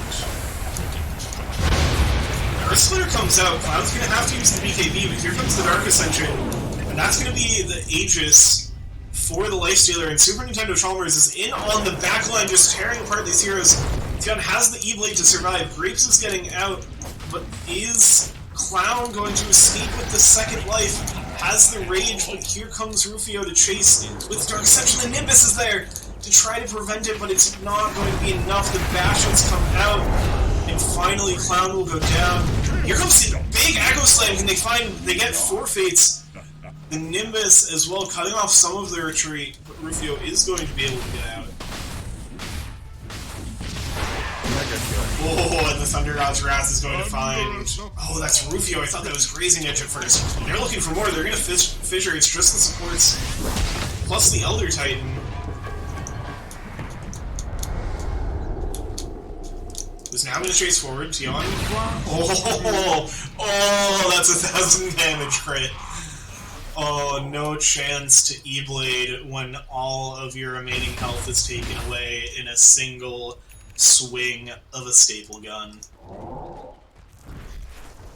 I guess with the Immortal we can't really call it the staple gun, but we all know it's the staple gun.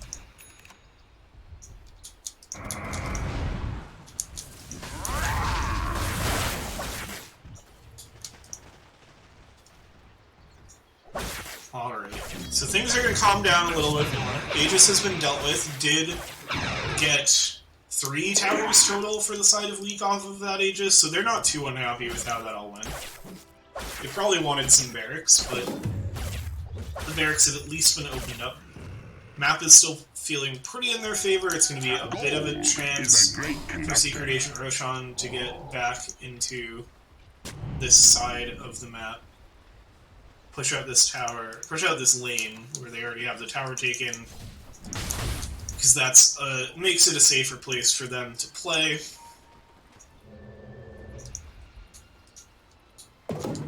Do need to do a little dewarding into the triangle. See if they pick that up soon. Now 3 heroes gonna smoke. It looks like Sloth is going to be the victim. The damage from this Elder Titan is certainly there.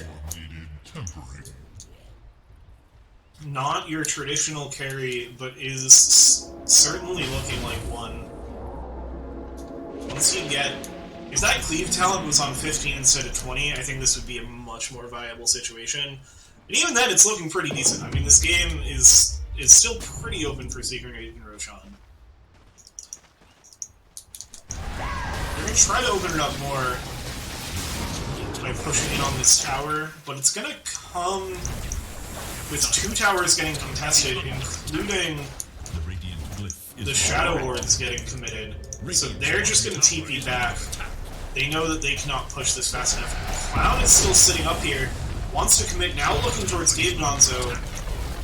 The tower does go down. It looks like it's going to be all tier 3s on the ground. Meanwhile, Rufio stays to try to fight Tion and Sketty, but the BKB has already ended, and now here comes the magic damage and the disable, and there is no way out for the Night Stalker. So Rufio, I don't know if that was a TP cancelled or a TP not committed, but ends up paying the price. And yeah, no barracks, some barrack damage, but all 3 tier 3s are down for the side of Secret Agent Roshan, which means another good fight. It's a good opportunity for Weak to be able to sweep through, pick up mega creeps in pretty short order. We've got Refresher Orb ready on Razor. That's going to be very scary. Even without the BKB, like, we've got to see a BKB defense. Like, with the Refresher Orb, like, that's, I mean, you get it for the Bloodstone, obviously for the Eye of the Storm, but, like, Refresher on Razor started around the BKB Refreshers. So now they're going to get a swap through the BKB, but here's the Fissure. Oh, a nice Force Staff for the save. Maybe just the self-save, but Grazing Edge still will fall to the Thunder God's Wrath, and Cloud able to escape with the Infest. Death Ward gonna come out, try to get some big damage into this Razor. The Bloodstone and Refresher have been committed, so they're not gonna have their full kit, and it's immediately gonna get stepped up on the crippling here. This double Thunderstorm has just eviscerated one set of barracks. They're going to very quickly look for megas. It's only the Vengeful Spirit down. This is really opening the map. Now Rufio has BKB, and Dark Ascension is up in just a few seconds, but it won't be before Four Fates goes down. Damage from Cloud and Tion. Meanwhile, though, Super Nintendo Chalmers in the backline once again finds Tion. Sloth is going to try to get the punish for this. Will just get the BKB. And now Cloud is going to be the one in trouble. It's alone down here trying to pick up these barracks. Now Four Fates is back up. Didn't get the chance to use BKB, means they have it now. Grape will go down as well. Rufio's going to look for more. It's going to be Sketty in trouble. Has the Ghost Scepter, but there's just going to be too much damage. The Swamp, Stomp, Sloth is for some reason still here throwing fissures. Will now be forced to retreat, so not quite able to clean up the barracks, but still, I mean, if you're gonna throw 4 heroes down, you're at least gonna be happy that you got 5 barracks, even if it's not 6.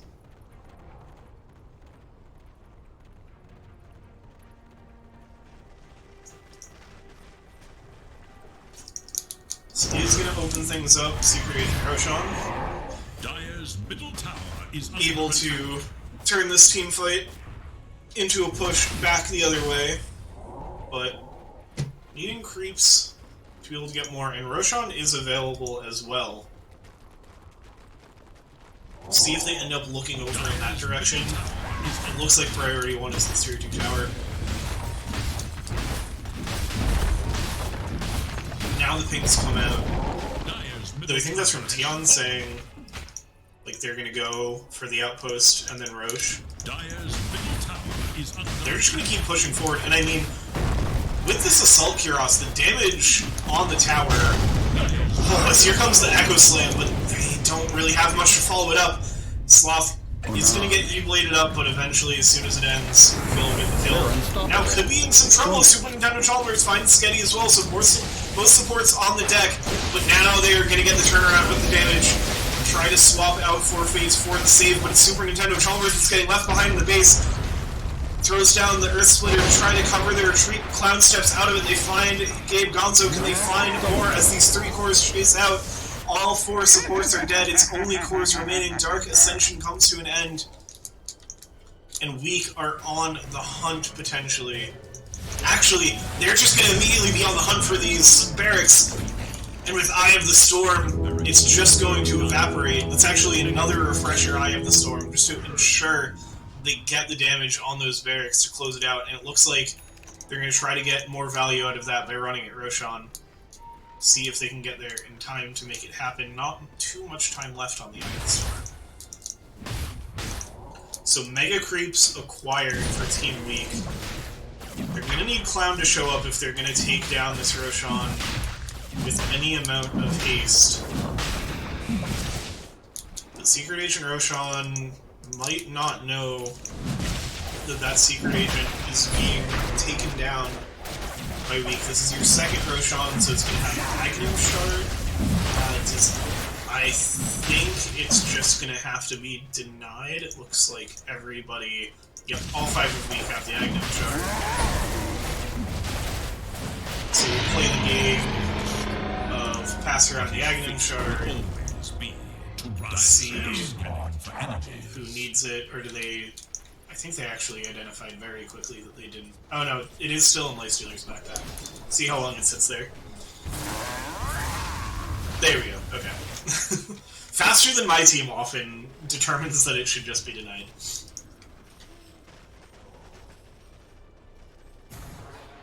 Alright, so with another Aegis and Mega Creeps all ready to go, I mean, we've seen it hasn't been too big a problem for Secret Agent Roshan to keep these waves at bay, even if only just. But Weak are going to be looking to bring a fight. They don't quite have the refresher timing, and 5,000 gold buy a BKB for the love of God grade.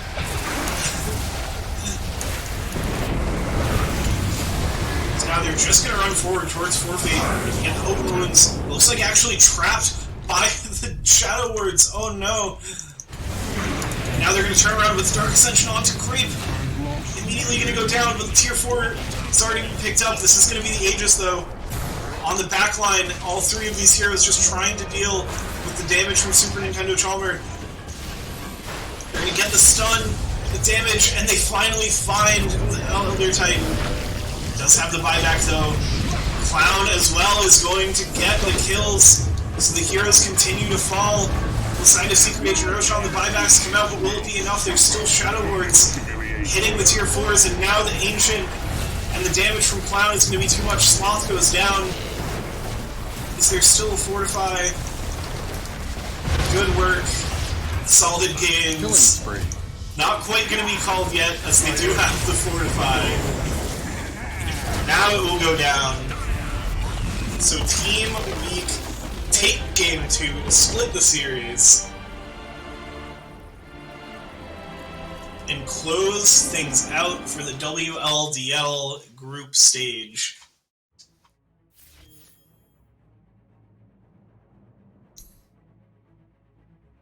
That was a much more back-and-forth Game 2. Tons of exciting fights. But just this team fight from Weak, the push. I mean, the earlier refresher, I mean, I was yelling about the BKB, but ends up not being too big a deal as they do manage to close it out. Yeah, just the refresher Eye of the Storm was deleting barracks. I mean, alongside the AC Deso from Silly Clown, there was just so much damage, too much for Secret Agent Roshan to deal with. But they put up quite a fight keeping that game going.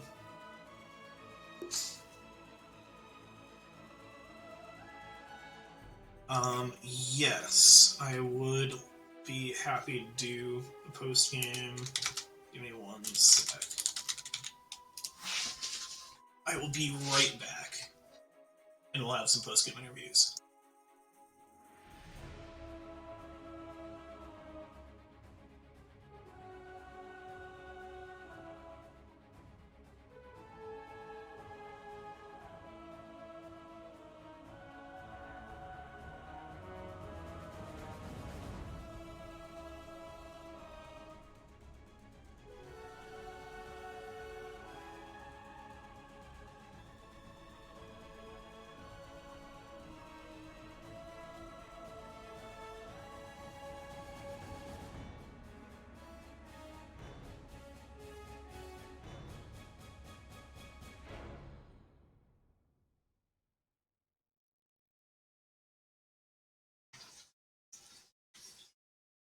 All right.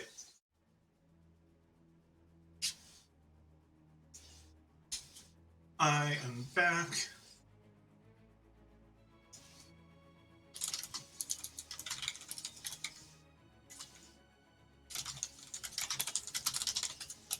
Oh. Hello.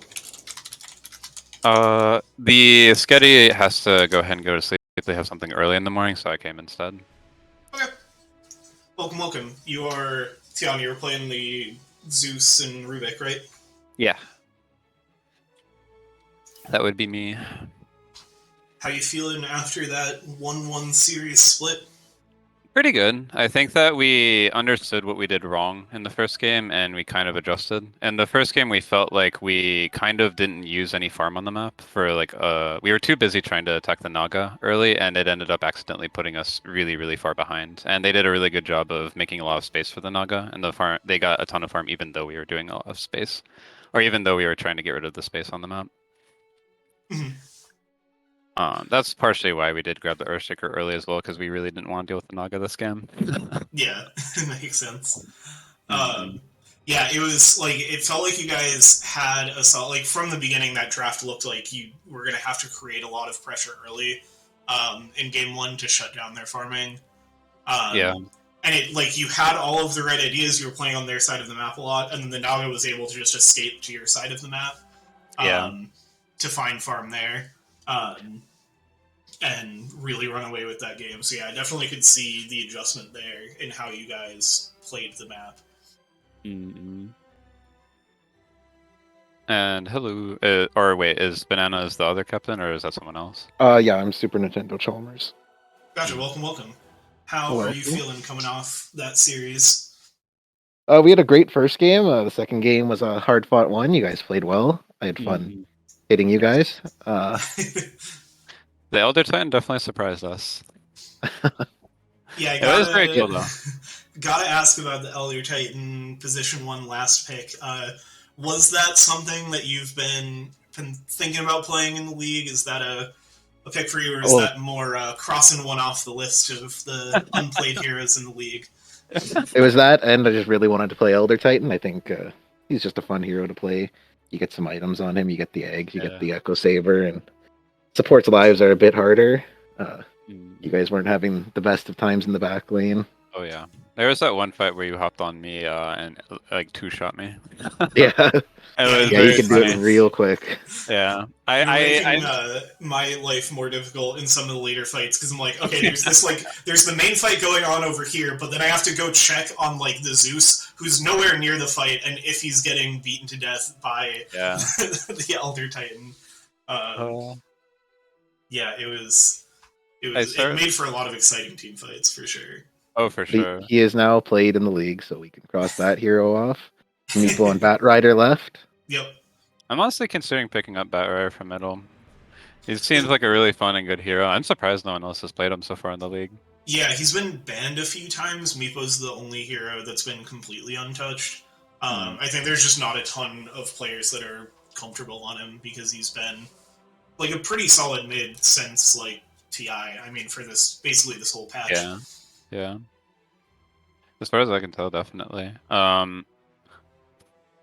The Clink spans immediately on both as well. So we did have like a draft that we were going to come in with, and then like the Clink span made it so we had to change on that.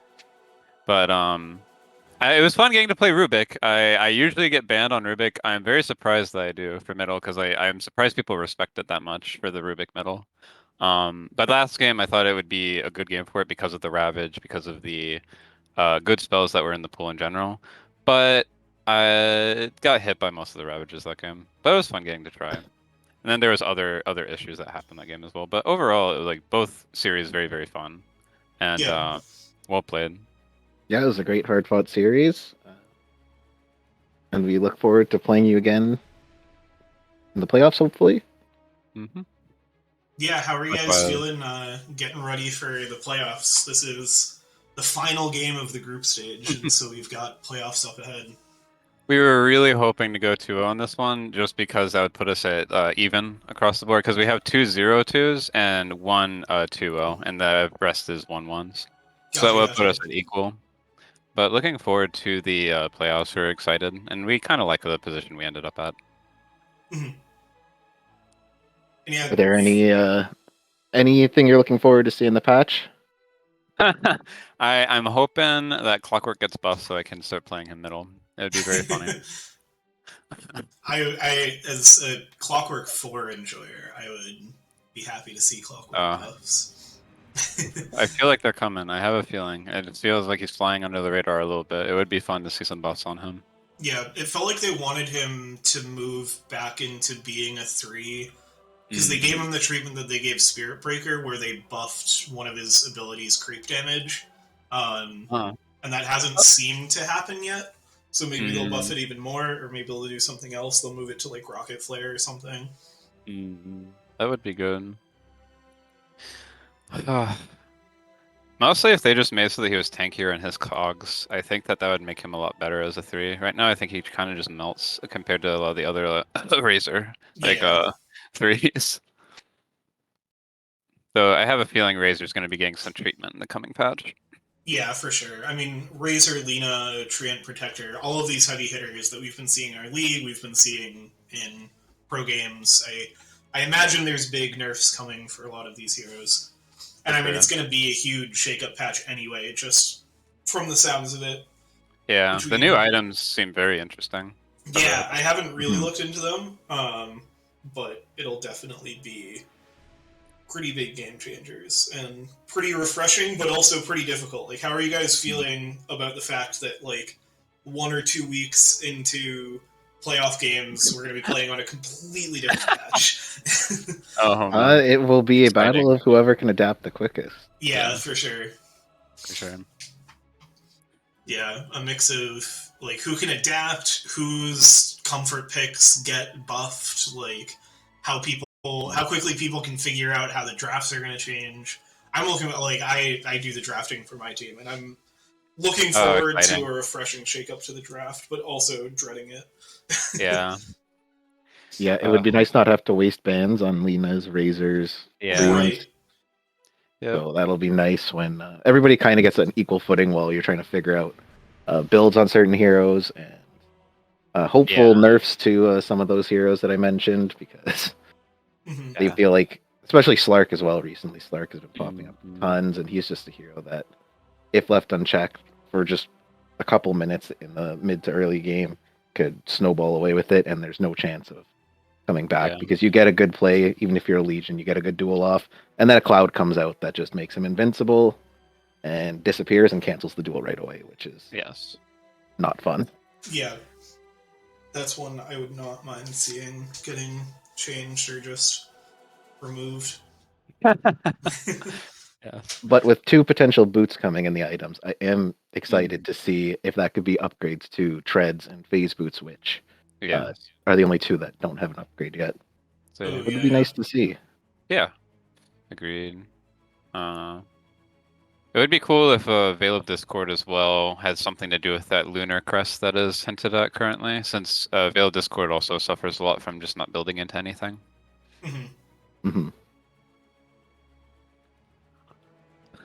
Yeah, because when they changed the Mage Slayer to build into Bloodstone, it really helped give some more viability to him, because I thought it was already really good before they added it to the Bloodstone component, but once they added it to build into something, it made it much more viable. Oh yeah, were you on the Naga? I forget which position.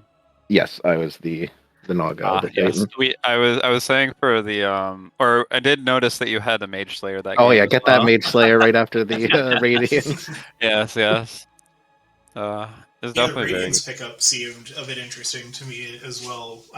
Was that mostly like you were just looking for a mix of damage and for a way to evade some of the stun attacks? No, it was mostly to be able to send out cancel Blink Davers, hopefully, like cancel a Magnus Blinks. We can't get that initiation that he wants to. He has to kind of play a bit more scared. Gotcha. Okay, yeah, that's a cool way to accomplish that.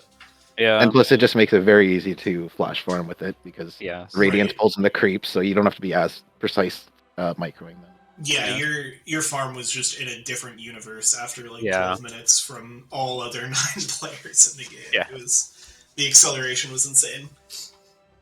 Kind of shut down the whole map, honestly. After they got the Radiance, all lanes were always pushed, no vision on the map from creeps for us, and this Sven just had nowhere safe to farm, really. Mm-hmm. It was very good.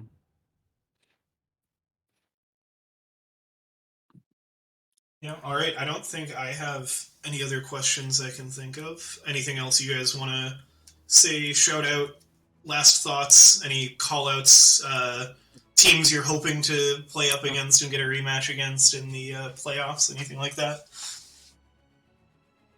Nope. I'm just hoping that the playoffs last long enough for me to come back from Mexico. 'Cause I will be away next week, so I'm just hoping that playoffs can hold off a week for us. I fingers crossed. I hope that we do not get clapped on the first round. That's all that I hope for. Outside of that, it's been a really fun league, and it's been the first that I participated in. It's been very fun. Awesome. Yeah, I started in this league last year, and it's definitely a blast. I'm looking forward to more. So yeah, best of luck. And thank you very much for the cast, by the way, as well. Yeah, Really Thank you very much for the watching that. cast. I just want to give a shout out to Pup Pals in the middle division. I hope they do well. They're definitely up there. I'm excited as somebody playing in the middle division. Like, it is a super competitive group, and I think it's going to be a bloodbath of playoffs. Yep, it's going to be fun to watch, and I'll make sure to get the popcorn ready when those start. Hell yeah. All right, well, thanks so much for joining me. Great games once again, and enjoy the rest of your day or night, wherever you find yourselves. Thank you very much. Thanks for casting, and well played, guys. We look forward. We had a great time playing you guys, and we look forward to banning Zeus next time. Yes. It was very fun. And likewise, look forward to the rematch for determining the 1-1 in playoffs. Hopefully, let's say. All right. Thank you very much, guys. Take care. Take care. Thanks, you too. All right, and with that will do it for us tonight for this stream. Thank you so much, everybody who joined us for these games. Thanks again to the teams, and we will see you in not too long for the playoffs, so get hyped for that.